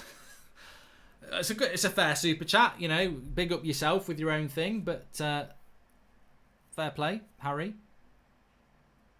Player ratings thing will be going in a few minutes' time. I'll give you all the details for that. Rashford with some pass there. I'll tell you what, so much has been going on in this game. Nice for Martial to get another goal. We put 5 past Cardiff, says Mido. We did, yeah. That was his first game. Defon says that was onside. Mason's on for perfect hat-trick, left and right at the moment, says Troy Monks. Needs a header. Yeah, the player ratings will be really good because you've got a few poor performances, maybe 2, 3 players, and then you've got a few amazing performances. So, man of the match, I think actually, 2 great goals from Greenwood, but Bruno's got 2 goals and an assist. Martial scored a worldie. I think there's been a few performances that, yeah, they haven't got the goals, but they've been a big part of the game, like Luke Shaw, Aaron Wan-Bissaka, Paul Pogba, Nemanja Matic. I mean, Matic hasn't actually been that great today. He's been good, but he made a couple of sloppy passes. But still, I think Shaw and Pogba and Wan-Bissaka, they're not at fault for any of the goals. They've been a massive part of the platform that allows the attackers to express themselves.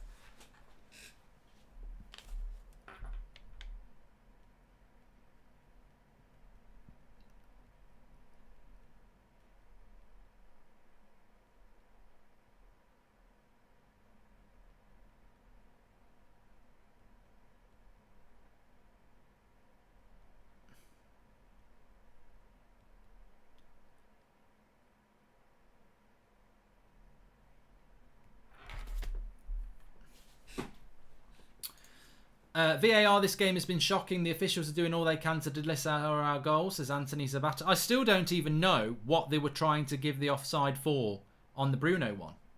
Mark, Chelsea likely to sign Havertz after today. I mean, technically, Matic's goal for the free kick might have been offside. But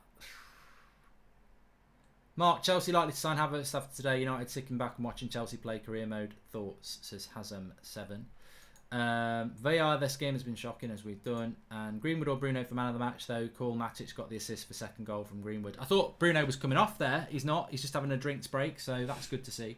Palace is still losing. Look, Leicester are going to win a game at some point. So this is why United just need to keep on winning, which is what we're doing today. So look, we're not going to get our way every day with people dropping points. Harry looks happy. Ollie looks happy. Safe to say we've got the best form in Europe, says JJ. You know what? I'm not bothered about form. I'm not bothered about setting standards, sending messages. The reality is today we had to win, and we've done that. I think we've defended badly at times, but we've been scintillating going forward. And I think that we've just got to keep winning. And at some point, we maybe we'll beat Villa by playing crap and we'll win 1-0. I don't mind that. But we've just got to keep our momentum going and our confidence going. Mark, your shirt omen is working. Keep doing it, says Salah Ahmed. I could have got away with either shirt today. I've got Bruno and Martial, and they've both done the business. So thanks to the lads for that. I am doing a Chelsea watch-along, Jazz. It's 8 o'clock tonight on That's Football if you want to tune in for that. Mark Goldbridge, That's Football. But it's still got 20 minutes to go in this game. 2 crap balls calls by VAR. If no clear offside means advantage to the attacker, and all of the ball must be in the box for a penalty, says Ninja Smurf United. That's what I didn't think it was a penalty.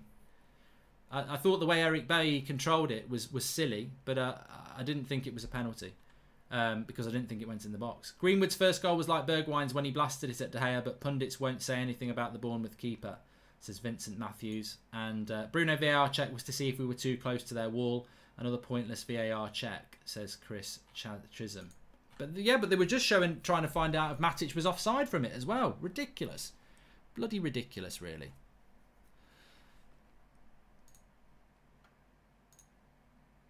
Yeah, it'd be nice if we get a late equaliser in the Palace game. Arsenal playing Wolves at 5:30 as well.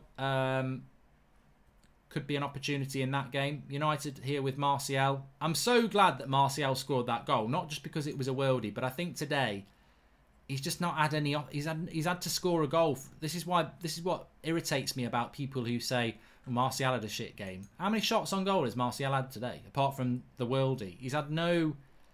He does so much work for very little reward in relation to shots on goal.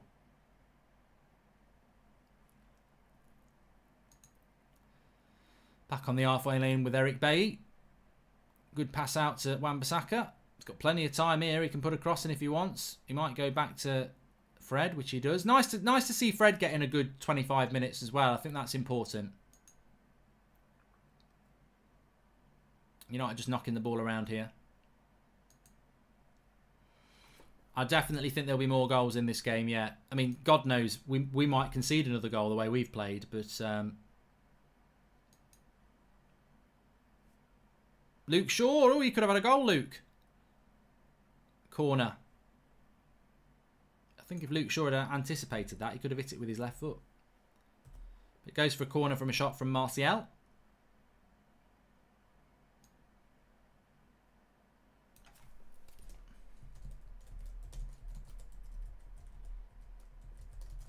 But the Bruno and Mason show, they should get their own show. They should get their own show. Cross coming in here for United, corner.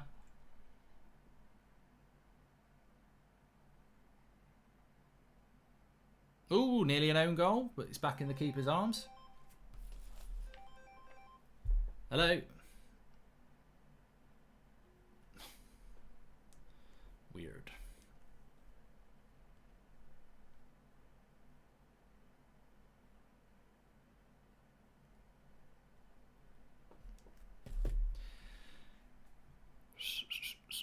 15 minutes to go. Well, no, more than 15 minutes to go. United leading 5-2. Leicester winning against Palace 1-0. It's not a disappointment to me because Leicester have taken 2 points from 9. At some point, they've got to win a game, haven't they? They'll have had a right rocket up their arse this week as well from Rodgers. But for me, they've already dropped the points that are going to cause them the damage anyway with some of the games they've got to come. So, and I think they are at home today as well, aren't they? So they're going to win at some point. Anyway, they've not won yet.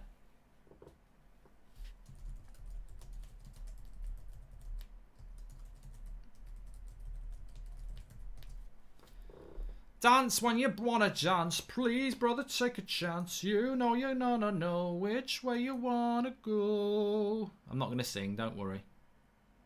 Even though we just did. Brighton on the attack here.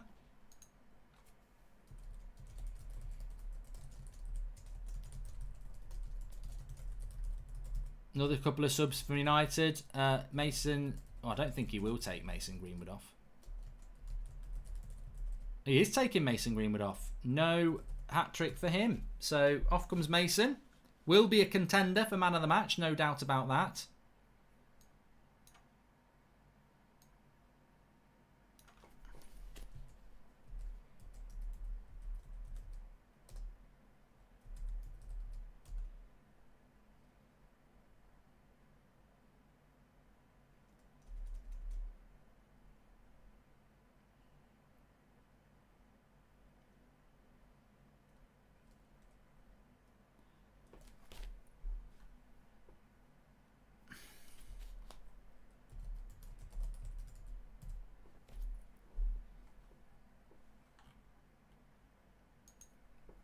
Cross coming in for Bournemouth.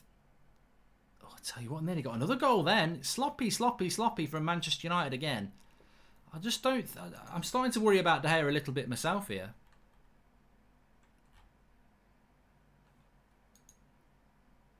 Good corner as well. Just looks a little bit hesitant today. Again, I think it's just concentration levels for United today. Same with Maguire, same with Eric Bailly. I think at the back we've just been a little bit soft.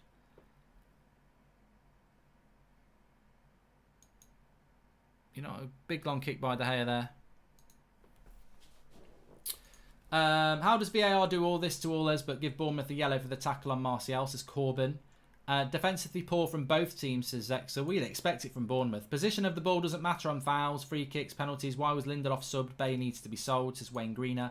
And Pogba's been brilliant today. His hold-up play is unmatched, says Edvin Lundstrom. And I think he took Mason off to make sure he stays humble and stay hungry like that. Good point from Shareth Kamath Fitness.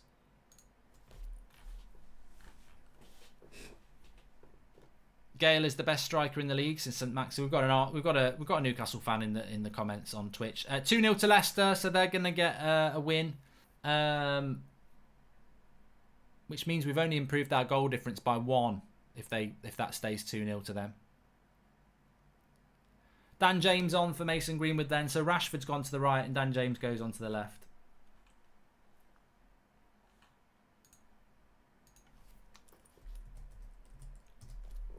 I'm just sorting something out for you here, and I think you probably all know what I'm doing for you, but the United Stand website, if you search it, has started the player ratings. But I'm going to drop the link in the video description for you anyway.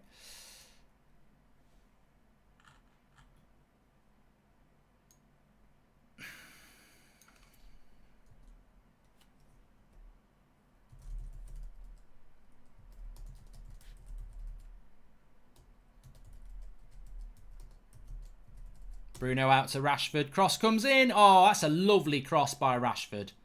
It's a lovely cross by Rashford. And nobody, James and Martial are just a little bit behind it. But the pace of it's perfect.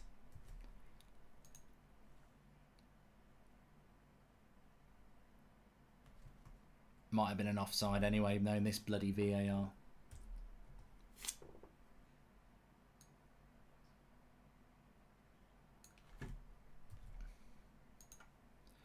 Right, let me sort this out so you can vote. Come on, United, we could do with another goal here. Martial, Good block by the centre-back.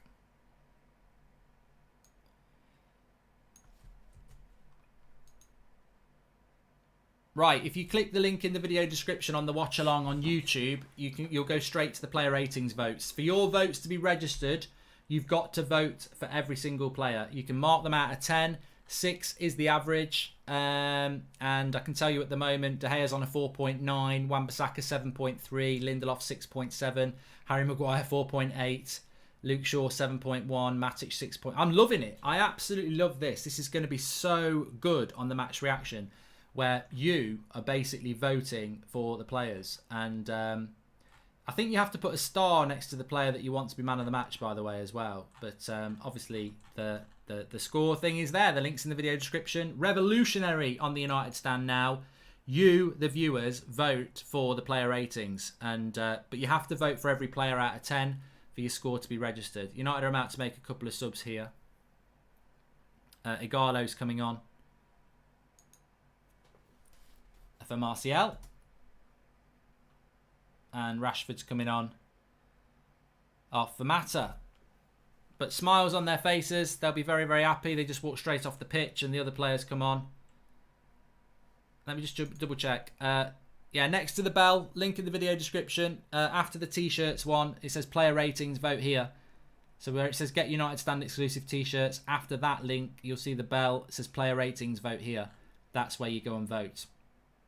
It will take you to the site.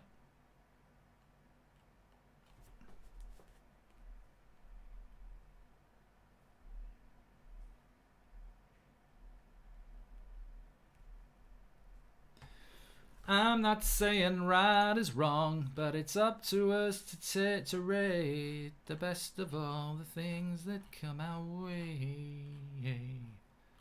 'Cause everything that's been has passed. The answer's in the looking glass. It's 4 and 20 million doors. Fred. Now, can United get a goal with all the subs on the pitch? This is sometimes where we drop off a little bit. So I'd like to see United get a goal, you know, with all these subs on the pitch. Leicester are 2-0 up. Vardy has scored for Leicester. So it's not been the perfect day for Manchester United.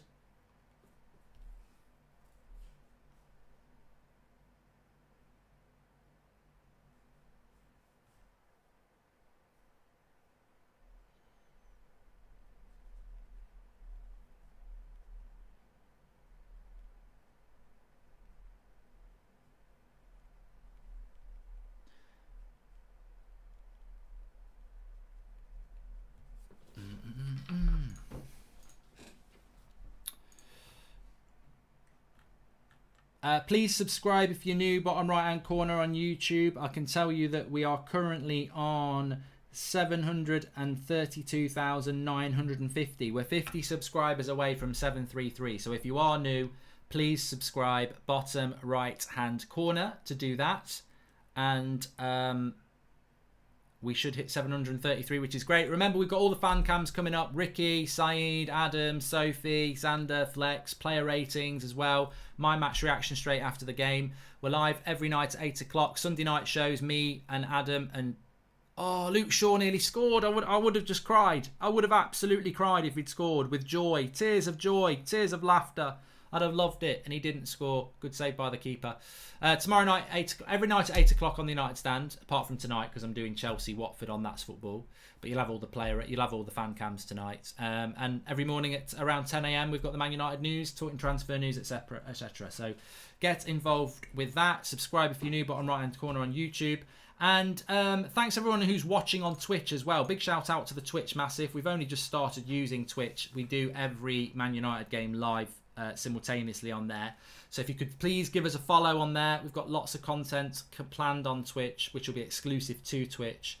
But yeah, really would be good to do that. Green Grit says, why do we play Mata at right wing and never as a centre attacking midfielder? I think it's just about giving him a bit of game time, to be honest. Pogba's always pointing to the defenders where to pass the ball, says Ernest Tabiri. Mark, I love the show. Maguire is a 3 today, says Kevin. Mata nearly squared it to Igalo. He'd love to get a goal, Igalo. Agolo. Welcome to Stean United, latest member of the United Stand Members Club. Thanks to everyone who's become a member today as well. Look, as I've said before, you know, your support means a lot. You get a little badge next to your name. But yeah, your support of being a member for the club is really appreciated. Matic had an assist today and played well today, says Oliver77. Who got the assist on the Greenwood goal? Like, does anybody know? The second Greenwood goal, who got the assist? Let's see if we can find out. Agalo's in. Oh, I thought he'd scored. He put it wide. Wrestles his way through, but doesn't score the goal. And it would have been another assist for Bruno. That's what I was thinking. A hat-trick of assists very nearly coming in Bruno's way there. But not quite. Not quite. 3 o'clock kickoff, watching it on the telly. What do we all think about that? I've enjoyed it.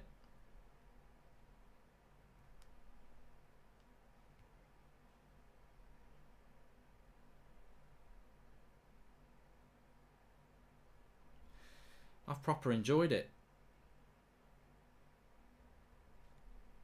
5 minutes to go. I'm just testing something as well for you, don't worry. Not that you would worry.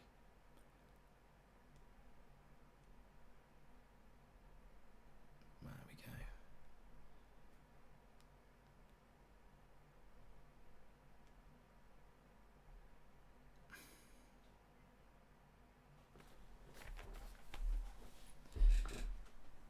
Matic got the assist on that one. Thank you very much.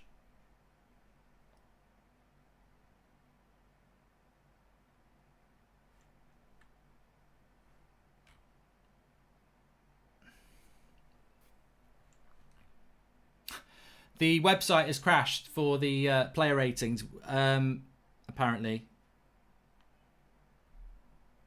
I'm just trying it myself now. So many people are on it that we'll have to get... This is what I mean. It's a pilot thing. There is a lot of people who put their votes in, so we can still use it. But maybe just give it a minute or so and stop trying to get on there, because it has actually... Oh, no, it's...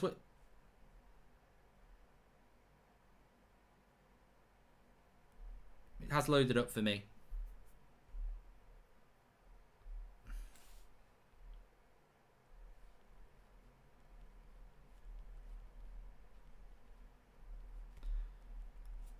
Right. Matic assisted Greenwood, says Dylan from Cork. Thank you very much. And thank you to Colin Murphy, latest member of the United Stand Members Club. Appreciate that, pal.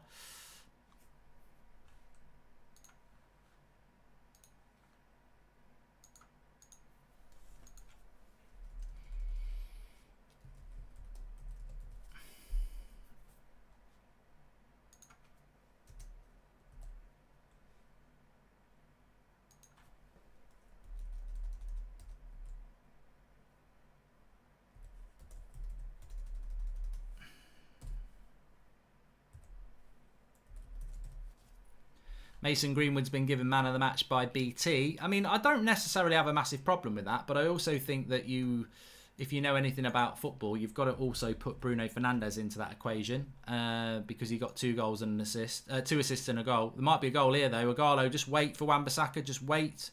Gives it him and goes. Cross comes in. Aki clears.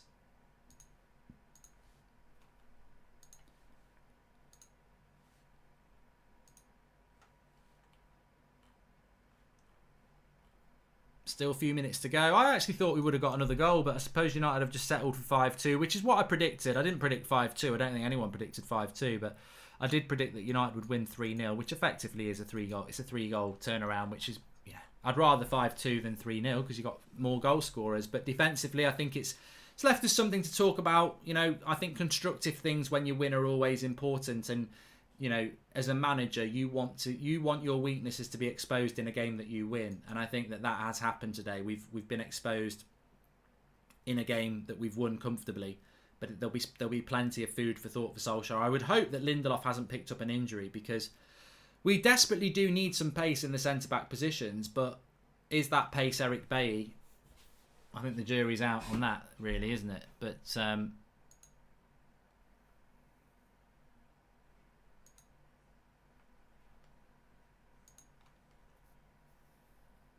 Bournemouth on the attack here. I think it's a free kick.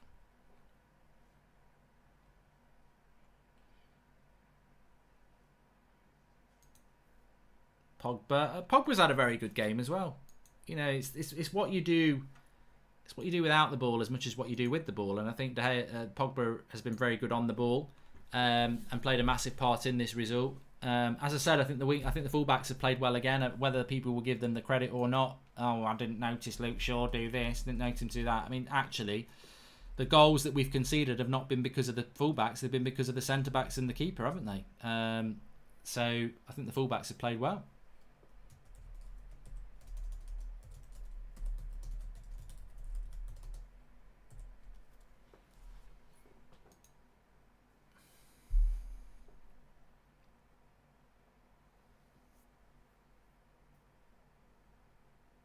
Nice little ball into Bruno down the right-hand side. I don't know what he's going to look at because there's lots of Bournemouth players back. There's not many United players. Lovely ball into Mata. Tried to go on his own. He probably should have passed that. But what a ball by Bruno. Isagalo. Loses it off the first touch, really. Bournemouth obviously are going to get relegated, I think. Well, I don't even think it. I know it. I think we all know that Bournemouth will get relegated with Norwich. And we play Villa next week, who are also a club that we could really push closer to the relegation door out of the, and we might want to do that to Villa. I mean, the angle with this is that you relegate Villa and you potentially get Jack Grealish at a cheaper price. Matthew Fitzsimons, welcome, latest member of the United Stand Members Club, and to Mike Lilly. Super chat, with Greenwood going up another level, maybe we don't needed to go after Werner after all, says Mike. Yeah, I can deal with that, Mike. I think I can deal with that sort of comment.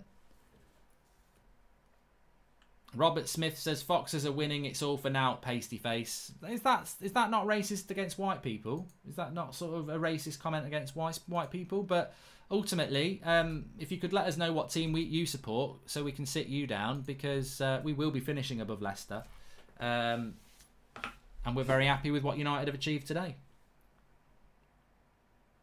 Another free kick for Manchester United here. It's a long way out. I'd like Pogba to hit this one, please. Next career modes tomorrow on Mark Goldbridge, That's Football, because I'm doing a watch along for Chelsea versus West Ham at 8 o'clock tonight if you want to join me for that. Look, Leicester are going to win. Leicester are winning 2-0 against Crystal Palace, so they're going to win. But Chelsea could still drop points today. Mata's not hitting this. Pogba. Oh, good save by the keeper. It would have been a nice ice on the cake.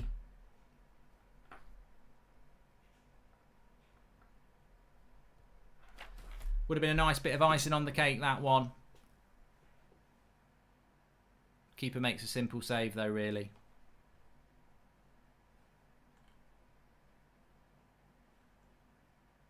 Apparently, the website is still down for voting, but lots of people did vote. Maybe give it another try when the game finishes. Do you see Greenwood pushing Rashford into starting lineup with Sancho in it? And that's from Sankadeep. And look at what Juve did. If Villa gets relegated, we should offer Andreas and Phil for Grealish and Mings and money. Great backup options. Do you think Mings is good enough for United? God, Henke does. Don't know about that. But yeah, I think it would have been nice if Pogba had scored that. United have had 18 attempts today, 9 on target. They're the sort of stats you want coming through at United as well.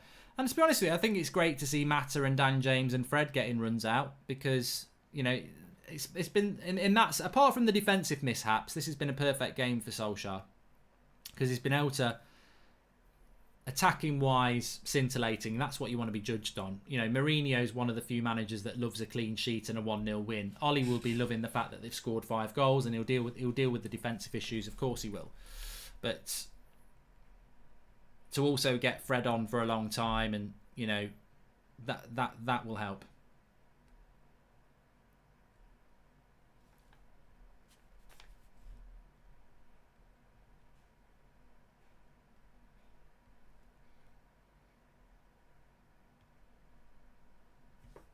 Mings is average, says young Freddie. Yeah, that's why I was asking what people thought, really, because I don't think Mings is up to the task for what we're looking at United.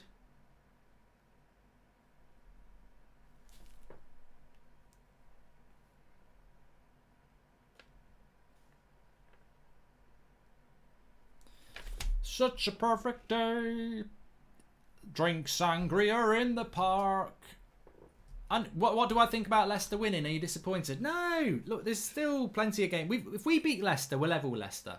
And although we've not massively eaten into their goal difference today, we've still got 1 goal better than them. We need to do more than that, really. And Ollie will be a little bit annoyed at the goals conceded. But I felt today was a 3-0 game. So if Leicester beat Palace 2-0, you can't do anything about that. But we're in you know, Leicester have already dropped a lot of points. We're going to have to... the 3-0 to Leicester, so we've not even made up any goals on them, which is a little bit disappointing. Oh, Fred nearly did, though. Good save by the keeper. So that's a good win for Leicester. That is a good win for Leicester because they've equalled our goal difference. But look, this is why we've got to keep winning. And we are going to have to eat into their goal difference a bit as well at some point.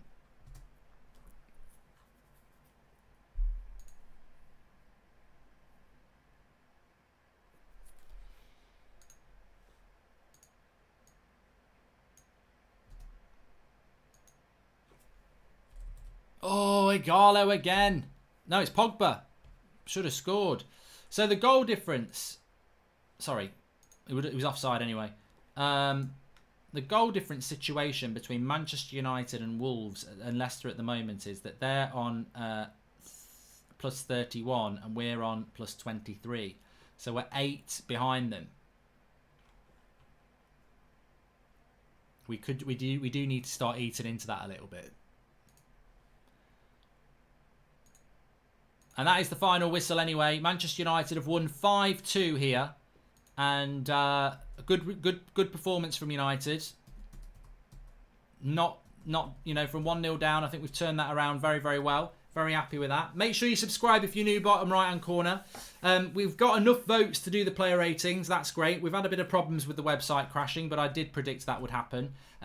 You can vote through the link in the video description when the website's back up. But we've got a lot of people. We've got a lot of votes in anyway, so it will be the first ever player rating show where it's voted for by you. Link in the video description and match reaction. I'll be live there in a couple of minutes' time. Get over to the match reaction. Lots to talk about. We'll talk about the defensive issues. We'll talk about the geniuses up front.